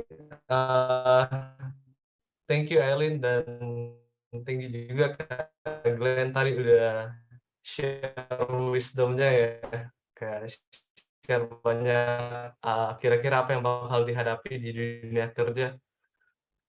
Nah, sebelum kita mau menghadapi problem-problem itu, tentunya kita mesti masuk dulu kan, kita mesti join dulu tech company-nya. Nah, jadi materi yang aku bawain hari ini tuh to-dos before joining tech company, atau hal-hal apa yang perlu dilakukan sebelum join tech company. Nah, alasannya aku share ini sih soalnya aku kayak nggak nemu gitu caranya gimana kayak di kuliah kayak gini. Jadi mungkin ini punya aku lebih praktikal gitu, kayak apa-apa aja yang bakal ada gitu. Oke, sedikit perkenalan. Nama aku Renaldi Cernando, boleh dipanggil Ray aja. Aku sekarang bekerja sebagai software engineer di Traveloka. Sebelumnya aku pernah bekerja sebagai programmer di BINUS selama 2 tahun, sambil kuliah S1 jurusan Computer Science. Di luar itu aku juga ada aktivitas sebagai fasil di Bangkit Academy tahun ini, mungkin ada yang anak Bangkit sini. Terus juga audio core team DSC BINUS tahun lalu. Nah, oh iya, dan sedikit disclaimer, di sini yang topik yang aku bawain ini sepenuhnya opinianku sendiri. Ini aku nggak merepresent Traveloka, dan emang nggak berkaitan juga topiknya. Oke, with that out of the way, berikut outline topik kali ini. Jadi di sini aku bagi menjadi 3, yaitu ada before pre-interview, dan interview. Nah, selain itu karena aku background-nya sebagai software engineer ya, dan di sini rata-rata pada developer juga harusnya ya. Jadi topiknya mungkin lebih mengarah ke situ. Untuk kalau role lain mungkin ada yang overlap topiknya, tapi nggak bisa mencakup semua role gitu. Sama mungkin ada yang heran, apa bedanya sih yang nomor 1 sama nomor 2, before pre-interview sama pre-interview? Nah, nanti alasannya bakal lebih jelas di slide-slide selanjutnya. Nah, tapi sebelum itu aku ada quick question. Aku pengen tahu di sini para peserta sini pada tahun berapa sih di kuliah? Atau mungkin ada yang udah lulus, boleh ditulis di chat gitu, tahun pertama, kedua, ketiga, keempat, atau keempat plus udah lulus.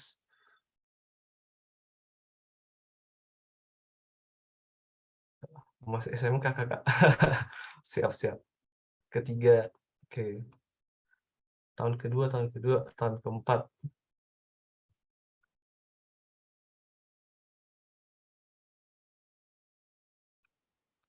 Tahun keempat ada juga ya, oke. Oh, pertama ada juga yang pertama sini. Siap siap. Jadi beragam lah ya, apa, oke oke, I see. Tahun ketiga, tahun pertama. Baru lulus SMK, siap. Oke. Nah, jadi alasannya buat yang tadi tuh apa, sama buat aku nanya itu apa, sebenarnya persiapan sebelum interview atau masuk persiapan sebelum join tech company itu udah dilakukan jauh hari, bahkan sebelum kita mikir mesti interview gitu. Dan kalau misalnya kalian masih semester kayak tahun kedua, tahun ketiga, itu masih banyak banget waktunya buat persiapan. Nah, ini relate banget sama materinya Kak Glenn tadi, karena kita masih di academic year, jadi emang banyak banget waktu persiapan gitu. Nah, tapi nggak apa-apa yang tahun keempat dan ke atas juga nggak apa-apa. Mungkin perlu ada catching up aja to do. Oke. Nah, jadi sebelum kita bisa interview itu, kita pastinya perlu CV atau resume yang bagus gitu. Nah, untuk kita punya CV atau resume yang bagus itu, kita mesti punya experience yang bagus gitu. Nah, jadi apa-apa aja sih yang bisa kita lakukan untuk punya experience yang bagus? Nah, di sini yang pertama ada upskill. Upskill itu bisa berupa kayak ikut certification, ikut online courses, bootcamp, Misalnya kayak supporter kita di coding nih, kita plug dikit, di coding ada kelas-kelas online-nya, terus juga kayak ada DSC juga aku tahu, ada workshop-nya, weekly workshop, ada bootcamp-nya juga. Nah itu oke banget kalau diikutin. Terus juga kayak certification is one thing and project is another thing. Di sini kayak kalian going one step further gitu, kalian apply apa yang kalian dapat gitu dari sertifnya online course itu kalian bisa buat project gitu. Next ada ikut komunitas. Nah, komunitas contohnya kayak DSC ini misalnya. Itu tuh kayak kalian bisa ketemu sesama developer gitu yang punya pikiran yang sama gitu. Kayak kalian bisa bertukar pikiran, komunikasi antar sesama, terus bisa bangun relasi. Nah, dari sini juga itu bisa membantu mendapat experience yang bagus gitu. Next, terus ada competition atau lomba. Ini juga oke banget. Ini tentunya buat exposure ya. Biasanya kan lomba diselenggarakan oleh kayak certain company mungkin. Itu buat exposure. Terus juga salah satu plus point pertama di resume kalian. Misalnya kalian tulis award-nya lomba apa, juara 1, juara 2 gitu. Terus ada magang juga, internship. Ini untuk menunjukkan kalian udah ada some sort of experience gitu, terus kalian emang aktif buat mencari gitu. Aku lihat sih emang kayak angkatan-angkatan tahun kedua, tahun ketiga ini mungkin udah ada magangnya gitu ya. Kalau dari BINUS juga sih setauku ada juga. Dan ini juga magang kan mungkin lebih tidak sesulit full time position untuk dapatnya gitu. Terus terakhir ada scholarship. Nah, scholarship, some scholarship ada yang memprovide training. Terus juga karena scholarship ini biasa kan dikeluarkan oleh kayak company-company, itu mereka juga ada menawarkan career opportunity gitu di perusahaan mereka. Jadi setelah scholarship bisa langsung kerja. Jadi kayak in a way itu kalian udah secure positionnya gitu. Oke, selanjutnya kita masuk tahap pre-interview. Nah, di sini nih kita baru mulai pikir, oh iya, gue pengen saatnya cari kerja nih, mau persiapan buat interview gitu. Jadi apa-apa aja sih yang perlu disiapin sebelum interview? Nah, jadi tadi di section yang before pre-interview, setelah kalian udah punya experience yang bagus, udah kerjaan banyak project misalnya, udah magang, ikut lomba dan lain-lain, itu saatnya dituangkan dalam CV-nya gitu. Terus gimana sih caranya buat CV yang oke gitu? Untuk pembuatan CV itu sendiri paling minim ada 5 poin ini. Yang pertama ada profile. Profile ini pastinya isinya nama, email, nomor telepon, kalian ada website apa mungkin, kalian ada LinkedIn. Tapi kalau kayak gender, alamat itu nggak usah diisi sih di profile sih. Terus ada professional summary. Nah, professional summary ini kayak kalian misalnya lihat yang aku ada ilustrasi CV-nya itu. Ini CV ya, aku dapat di internet ya by the way. Itu ada satu paragraf pendek yang paling atas yang merupakan highlight dari diri kalian gitu. Nah, ini tuh satu paragraf yang kira-kira kayak seakan-akan menjual diri kalian gitu. Tapi not like that. Ini kayak buat promosi diri kalian gitu. Karena kayak misalnya sebagai HR atau recruiter tuh dia kan pasti menerima banyak CV ya. Jadi pokoknya dia cuma baca kayak 1-2 detik pertama aja. Jadi pokoknya yang terbaik tuh mesti ditaruh paling atas. Next, ada experience. Experience ini bisa isinya kayak pengalaman kerja atau kayak misalnya kalian magang, misalnya magang atau kerja sebagai apa gitu, terus di mana, terus ada description-nya kalian apa yang kalian kerjain gitu. Terus juga ada tahun bulannya sama description.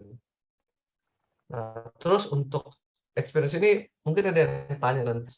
Nah, untuk ini sih mungkin bisa ditaruh project, tapi mungkin agak debatable gitu, apakah project bisa masuk experience. Kalau aku pribadi sih project aku taruh di section project sendiri gitu. Terus education ini cukup straightforward. Ini bisa nulis kayak kalian kuliah di mana, jurusan apa, IPK, ya IPK nggak wajib. Kalau misalnya mau tulis IPK yang bagus boleh, kalau nggak tulis juga nggak apa-apa. Sama tahun kalian gitu.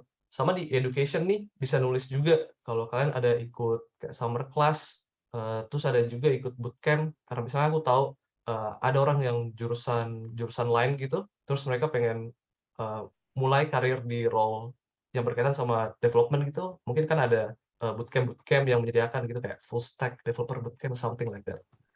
Terus ada skills and interest. Di sini juga bisa kalian nulis aja. Misalnya skill-nya kalian apa, bisa nulis kayak di Java atau di React atau apa gitu bisa ditulis aja. Dan ini bukan hard rule ya, maksudnya kayak oh 5 ini aja yang ada di CV gitu. Tapi ini in general kalau udah ada 5 ini udah oke, dan sisanya itu bisa kalian tambahin sendiri gitu. Oke, next ada review materi. Nah, ini aku bilang yang agak lebih spesifik ke software engineer. Di sini materi yang perlu kalian review itu adalah algorithm and data structure. Tadi udah sempat di-mention juga sama Kak Glenn pas ditanya software engineer di Google. Kan pasti ada, kayak misalnya data structure apa ya, stack, queue, linked list, itu pasti ada. Nah, emphasis on 2 pertama ini, karena almost guaranteed pasti bakal ada tesnya. Dan bahkan 2 tahap proses seleksi itu berkaitan sama ini, algorithm sama data structure ini. Jadi mesti dimantap-mantapin gitu. Terus ada yang lain juga, kayak computer science fundamentals, kayak programming paradigm, OOP, itu bisa review-review lagi konsepnya. Terus ada juga solid design principles, kalau tahu, database, networking, dan lain-lain. Kayak ini sih bagian-bagian dari CS fundamentals ya, karena itu bisa aja pas interview itu ditanyain, kayak misalnya ya, kalau pertanyaan network, apa bedanya TCP sama UDP gitu, ditanyain. Ya dan lain-lain lah, soalnya ini pasti ada sih. Terus ada know your stuff. Bagian know your stuff ini itu lebih berkaitan secara kalian tuh mengenal secara jelas experience atau project apa yang kalian udah kerjain gitu. Jadi di sini yang bisa kalian lakukan itu pertama reflect on your past projects and experience. Kalau kalian ada buat project apa atau experience apa, itu diingat-ingat lagi tuh. Oh iya, gue kerjain apa misalnya, apa impact gue gitu. Terus try to formulate sentences and explain it clearly. Ini karena kalian saat interview tuh bakal ditanyain gitu mengenai proyek-proyeknya. Oh iya, kamu pernah kerja sebagai ini, kamu ngapain gitu kerjanya gitu. Jadi sebisa mungkin itu udah dibuat sentences-nya dari jauh hari gitu, dan coba explain it clearly gitu. Dicek apakah sentence-nya udah oke apa enggak gitu. Sama yang terakhir, rehearsal is key. Karena tuh saat interview itu sangat likely bakal nervous ya. Jadi sebisa mungkin itu dilatih gitu. Plus juga yang interviewer itu mereka datang ke ruang interview, atau kalau online kan ruang Google Meet itu mereka udah ada list of questions gitu. Nah, di sini tuh kalian bisa going one step further, kalian jangan kalah gitu. Kalian buat list of answers juga gitu. Jadi bisa, oh ya di mapping aja, dia tanya ini, jawabannya ini. Bahkan kalau bisa kalian bisa buat cheat sheet aja ya. Ditanya gitu, oh ya ini apa ya jawabannya. Oke, jadi kalian udah buat CV, udah prepare dan lain-lain sebagainya, terus udah klik apply di job posting-nya, terus udah diundang interview-nya nih.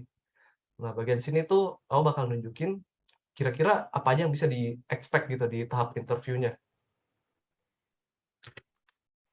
Typically untuk interview software engineer itu yang pertama ada online assessment.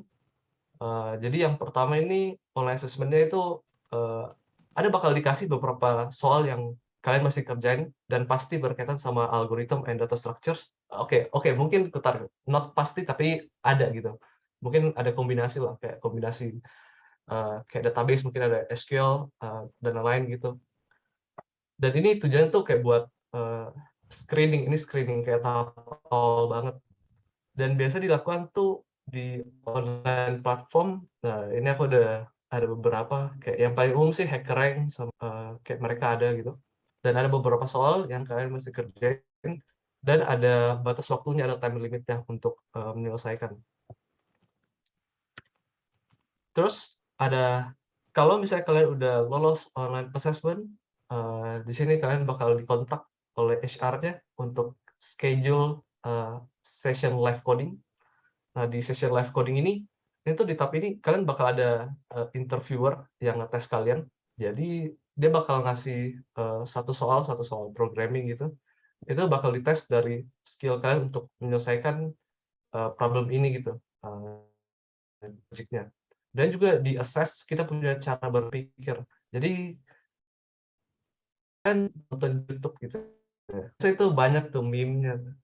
Kayak orang apply role front end terus ditanyain tentang apa gitu. Ditanya tentang stack atau queue gitu. Unrelated banget. Tapi hal-hal seperti itu bakal ditanya gitu. Dan selagi kalian kerjain itu mesti di explain your thoughts gitu, atau thinking out loud, orang biasa yang ngomong kayak gitu. Dan ini juga bakal done on shared document, jadi benar ya, itu bakal terjadi. Coding di Google Docs itu bakal terjadi. Padahal udah ini ya, kayak interview udah nervous, terus kayak di Google Docs lagi nggak ada syntax highlight-nya, terus ada apa like mode lagi kan. Like mode kan apa, because like attracts bug gitu. Oke. Next, di sini tahap sistem desain interview. Akan lebih dari satu.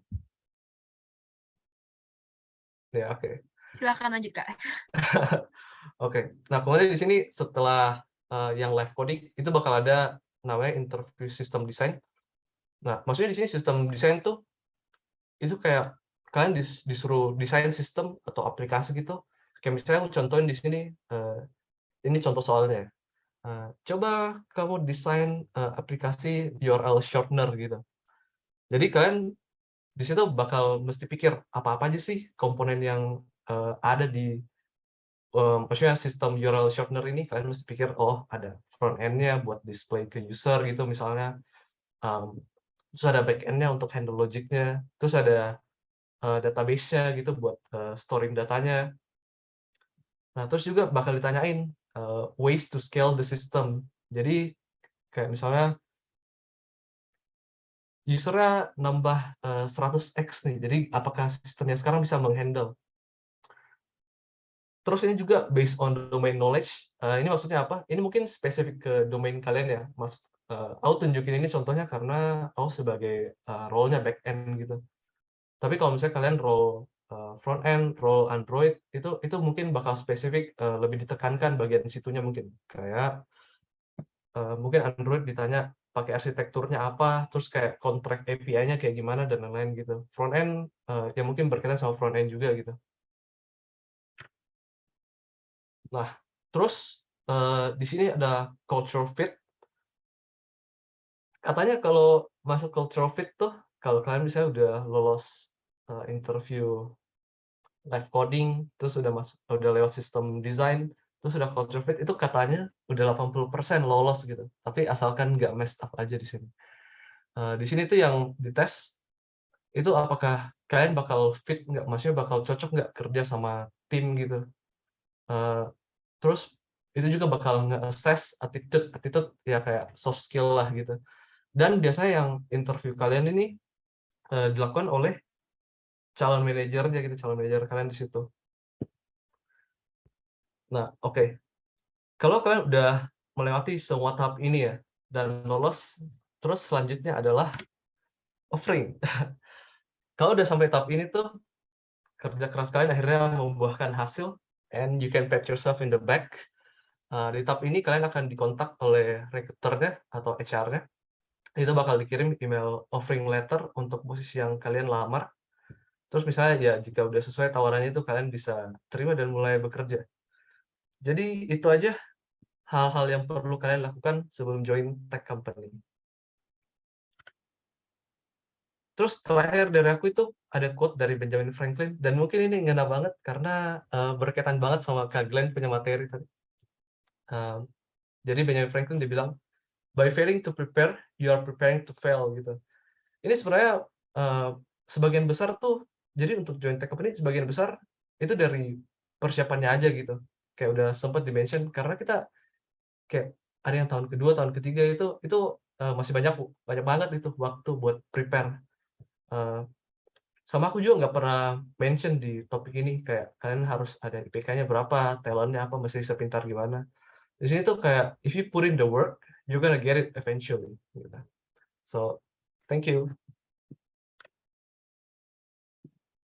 Oke, thank you Kak Rinaldi atas penjelasannya. Jadi tadi untuk mempersiapkan diri masuk ke dunia kerja, kalian harus siapin dari before pre-interview-nya, lalu pre-interview-nya, dan interview-nya sendiri. Baru kalian bisa menikmati semua. Nah, teman-teman, kita sudah masuk ke sesi Q&A. Bagi kalian yang ingin bertanya, kalian bisa langsung masuk ke link Slido yang ada di kolom chat, atau nanti scan barcode yang bakal di-share oleh Mas Haidan nanti. Oke, tapi Kak, sambil nunggu pertanyaan ini, oh iya, ini udah muncul ya pertanyaan. Oke, pertanyaan pertama, saya mau bertanya Kak, apakah saat ini perusahaan melihat jenjang pendidikan dan juga usia dalam mencari kandidat atau pekerja yang dibutuhkan untuk bidang IT ini? So, ya, apakah jenjang pendidikan dan usia I matters? see. Ini berarti lebih kayak lulusan apa misalnya gitu, mesti lulusan S1 apa enggak gitu ya? Betul. Iya, kalau dari pengalamanku sendiri sih kan tahu juga aku bilang aku belum lulus gitu.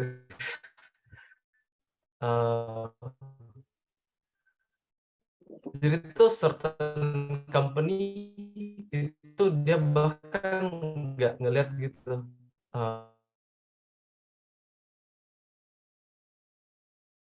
Kayak aku kemarin pas sebenarnya kayak yang lebih matters, I think, mungkin ini personal opinion, yang lebih matter tuh kayak experience kalian gitu. Kalau misalnya kalian udah pernah kerja di mana dan mungkin certif dan project itu kayak penting gitu. Kayak aku tahu certification yang profesional gitu. Kayak misalnya kalau kalian tertarik di cloud, kayaknya di Google ada associate cloud engineer kayak gitu. Itu bisa dikejar juga sih.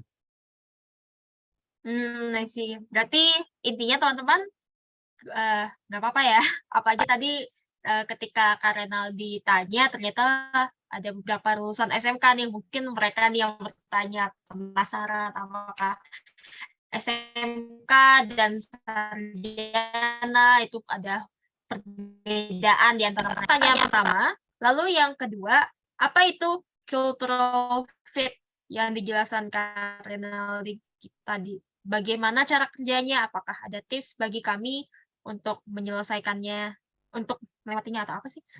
Ya. Hilang pertanyaannya. Iya, oke, cultural fit ya. Cultural fit sih itu lebih pertanyaan santai-santai aja sih. Maksudnya itu yang kayak aku bilang tadi, itu kayak nge-assess kalian apakah cocok nggak kerja sama tim di sini gitu, sama ngetes attitude-nya. Kalau untuk apa ya? Tadi apa lagi pertanyaannya?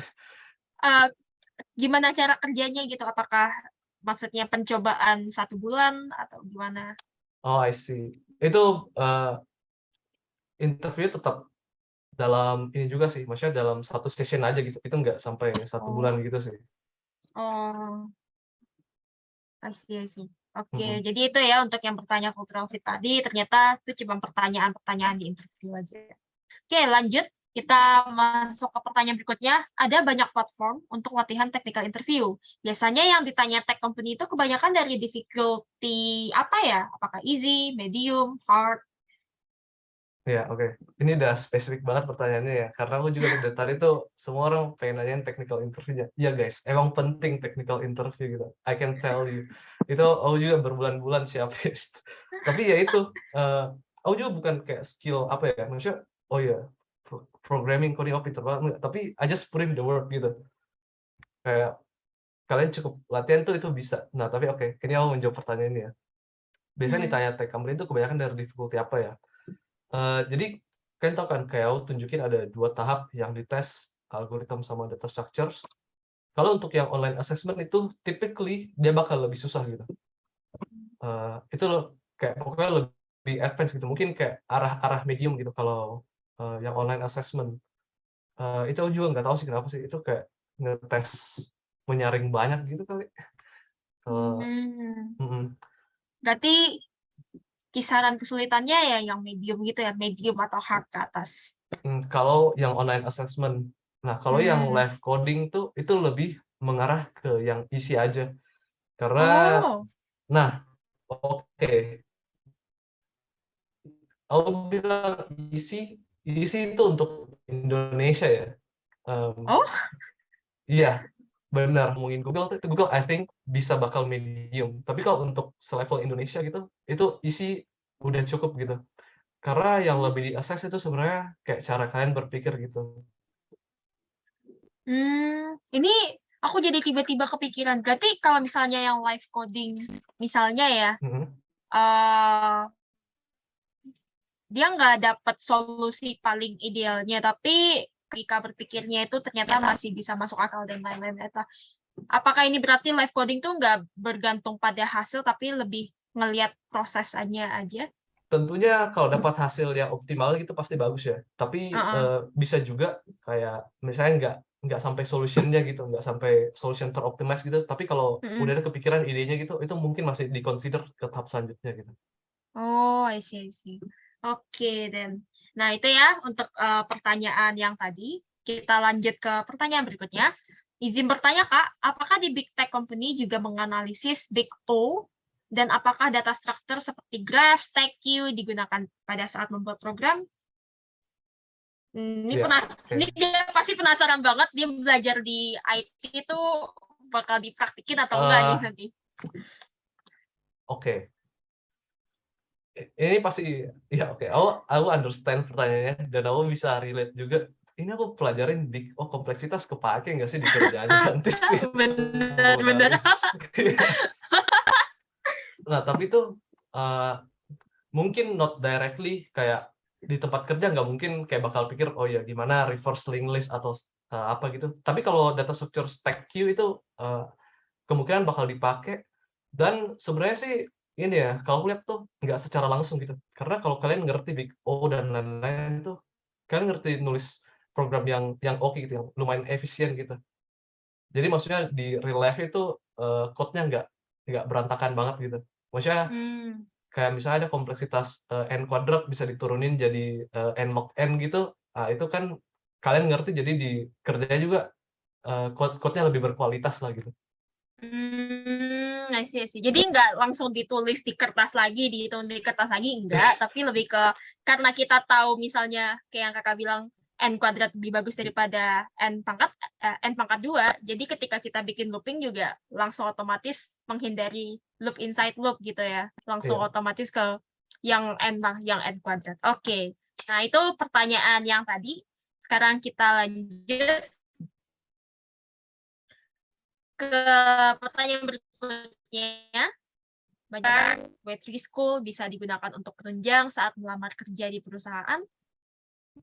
Oke, ini bagus juga nih pertanyaan nih. Karena banyak gitu kan sekarang bisa dapat sertif online gitu. Kayak maksudnya kalian mau back end, front end, Android itu udah banyak banget. Untuk penunjang bisa, pastinya bisa.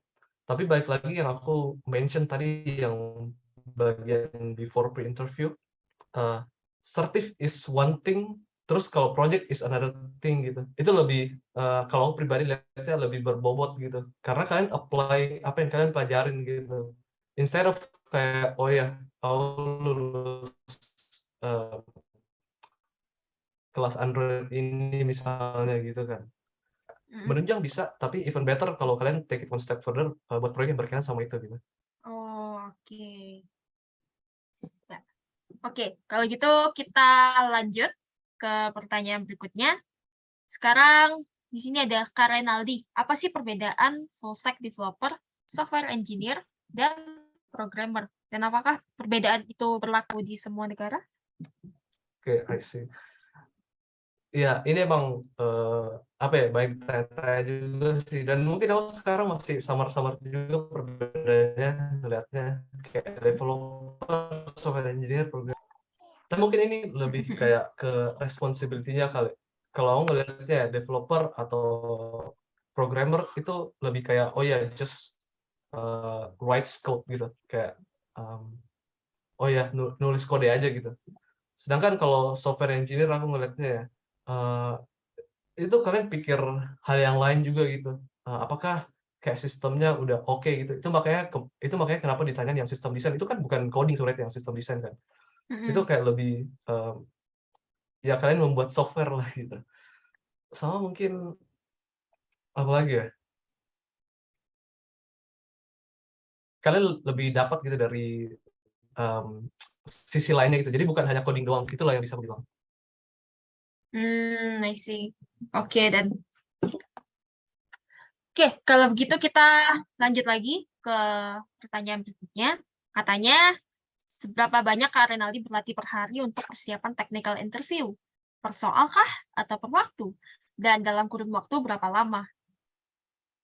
Ya, oke. Ini siapa nih yang nanya nih?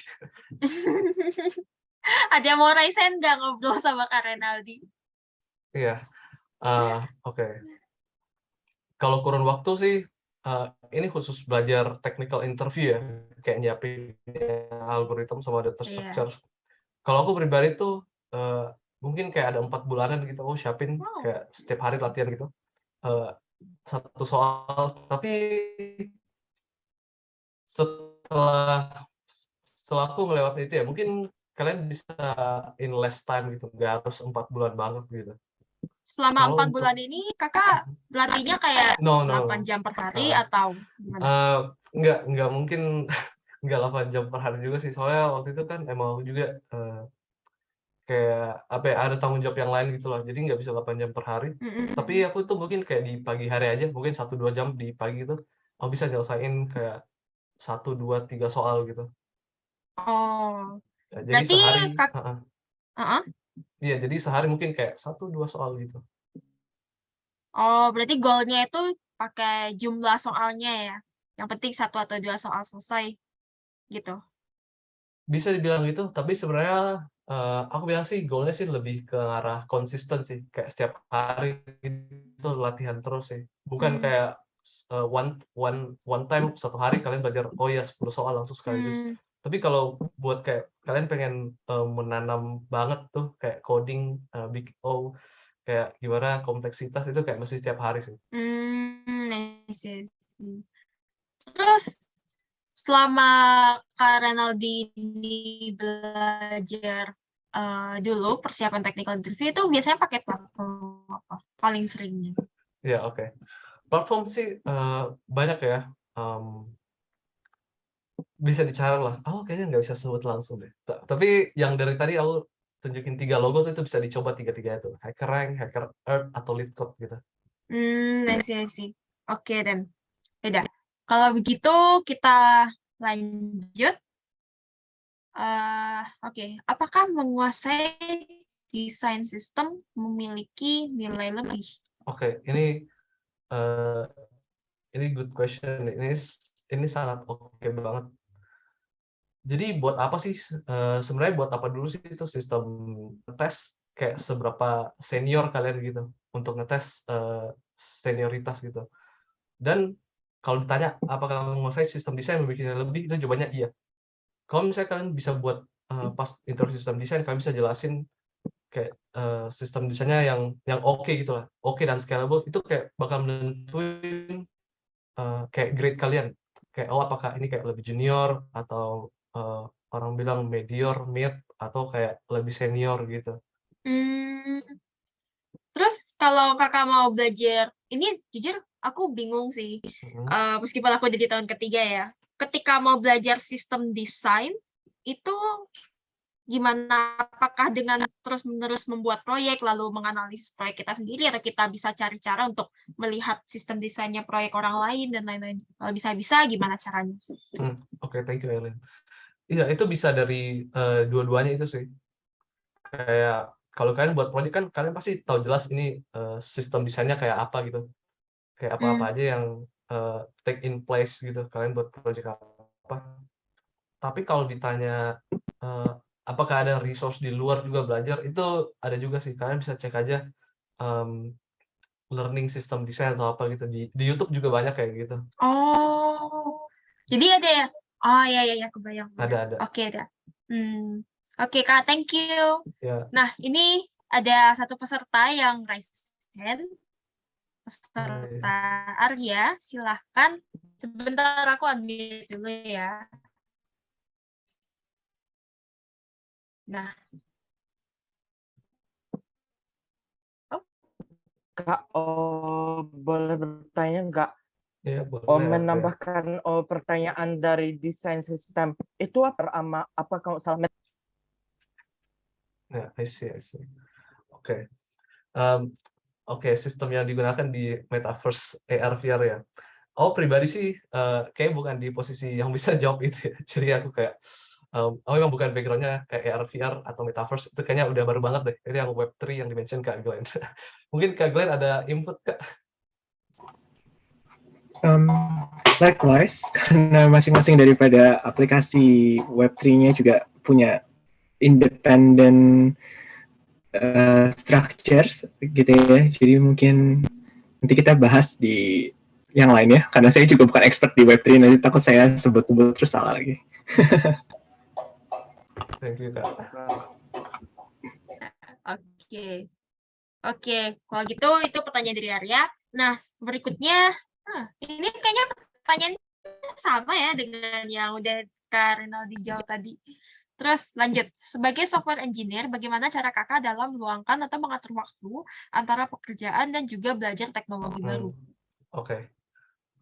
Ini maksudnya berarti karena kayak udah bekerja gitu ya, jadi gimana sempat waktunya untuk belajar teknologi baru ya?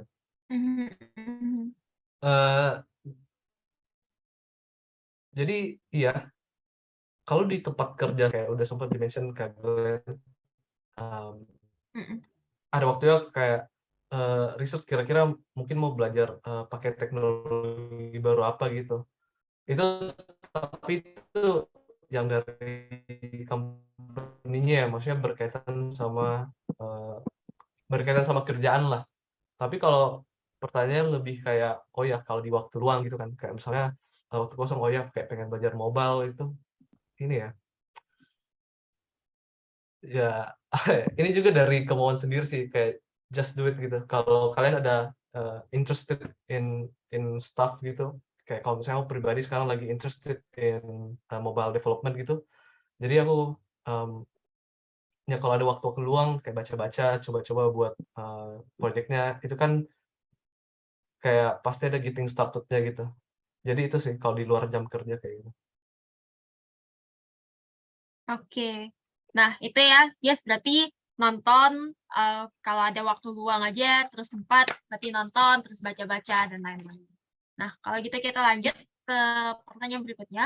Menurut kakak, teknologi yang akan berkembang pesat di masa depan apa? Apa teknologi yang akan berkembang pesat di masa depan? I see. Iya, kalau aku ngeliatnya sih mungkin agak unrelated ya ke joining tech company, tapi kalau aku lihatnya ini opinionku aja. Kayaknya yang bakal berkembang pesat sih dari AI machine learning sih pasti. Karena over the years itu udah semakin canggih gitu, kayak semakin apa ya, computing power semakin kuat, data juga semakin banyak gitu. Jadi ladangnya AI untuk tumbuh gitu sih. AI, oke. Oke, kita lanjut. Seberapa besar ya, Kak, tekanan bekerja dalam tech company? Apa ya tekanan ya?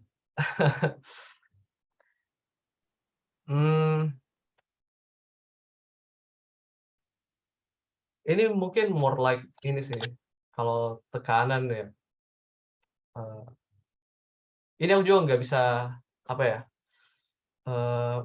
generik kayak gimana, kayak tekanannya kayak gimana, tapi itu aku bisa bilang, ya aku tahu gitu ya, kalau kalian bekerja di tech company gitu, kayak role programmer gitu, atau software engineer, itu kan pasti ada kayak framework baru gitu, kayak teknologi baru. Nah, itu kalian mesti keep up aja sih terus buat biar skill kalian tetap up to date gitu.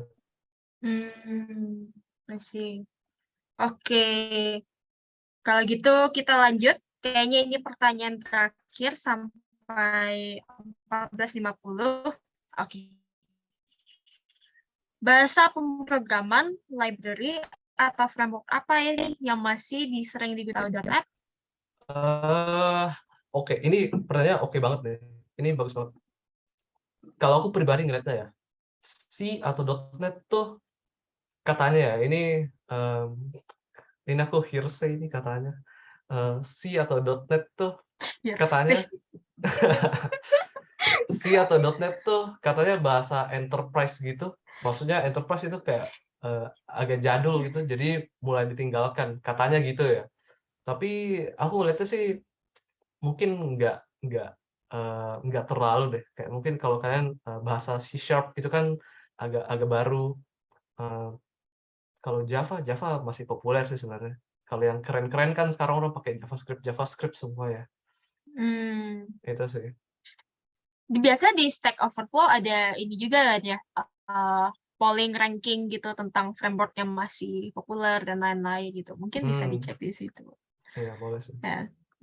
Iya. Nah, atas request, katanya last question-nya ditambah satu lagi nih, Kak. Satu Oh aja. iya. Waktu kuliah, apakah Kakak sering ikut proyek freelance, Kak? Kalau iya, pernah ngambil apa aja ya?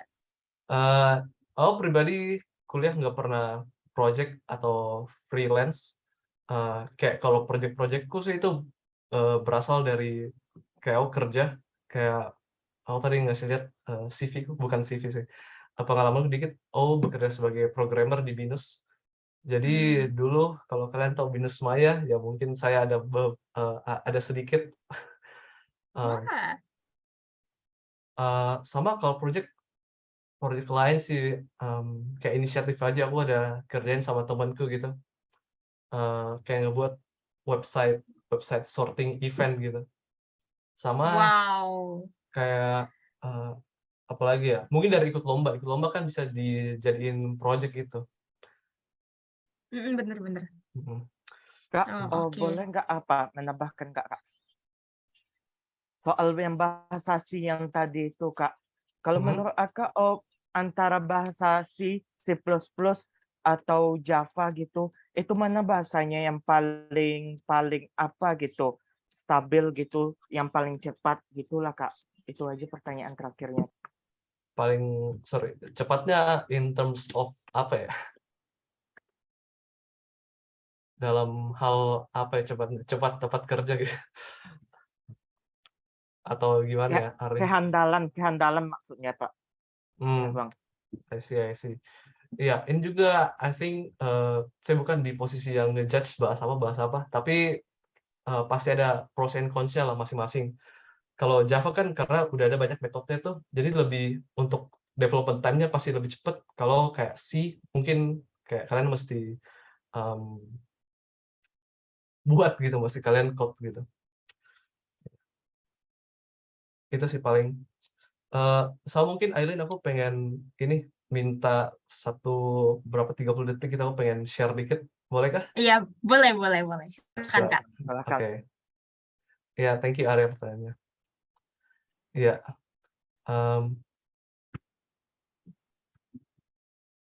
Nah, jadi kan masih banyak banget nih yang hal-hal yang belum kubahas tuh.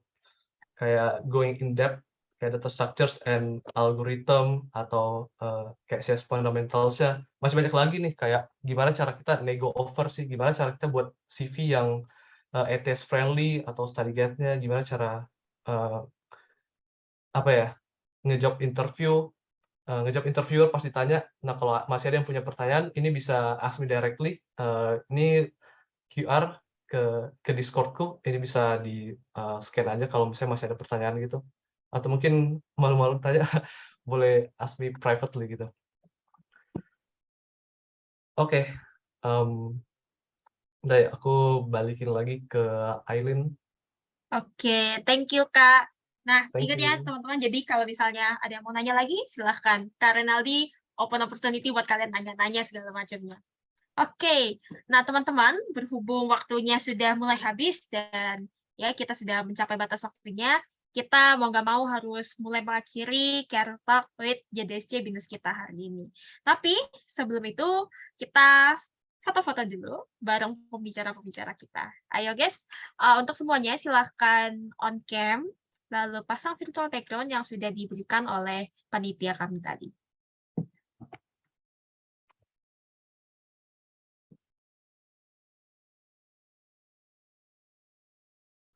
Oke.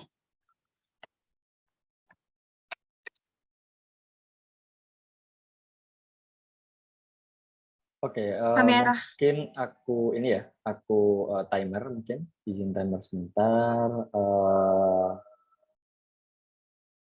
Oke, hitungan 5, sorry. Aku mau remove spotlight-nya dulu biar kelihatan semuanya.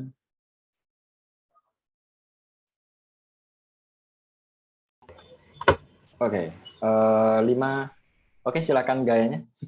5, 4, 3, 2, 1.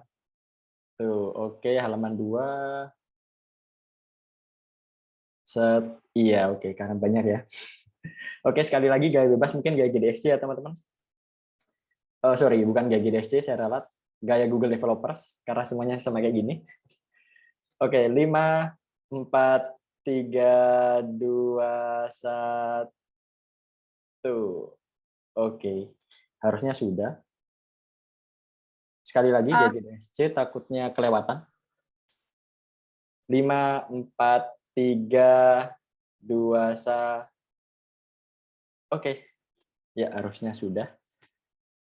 Oke, terima kasih Mas Haidar karena sudah mendokumentasikan sesi kita hari ini. Nah, teman-teman, sekarang kita sudah di sesi akhir. Sebentar lagi panitia kami akan memberikan link absensi yang bisa kalian isi nanti, dan link feedback juga. Jangan lupa bahwa link ini wajib kalian isi untuk mendapatkan kode decoding nanti, kode untuk kelas decoding, serta sertifikat yang akan bisa kalian dapatkan. Hanya jika kalian mengisi link absensi ini.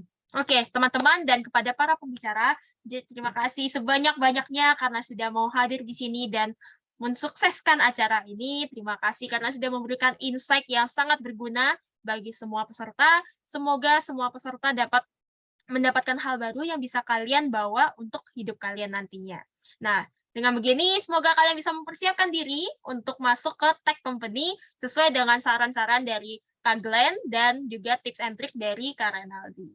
Oke, semuanya terima kasih dan sampai jumpa di event GDSC berikutnya. Thank you. Thank you, Kak. Thank you Satu semua. Kak, grup khusus untuk WA sama IG-nya nggak ada ya Kak untuk apa? Oh, kelas-kelasnya Kak. WA sama apanya Telegram ya maksudnya Kak. Oke, sorry izin menjawab ya. Jadi untuk Instagram paling nanti pantau aja di Instagram @gdsc Binus Malang, @gdsc Binus Inter, dan GSC Kemanggisan ya, GSC KMB. Ya, oke, thank you. Thank you semua. Sampai jumpa.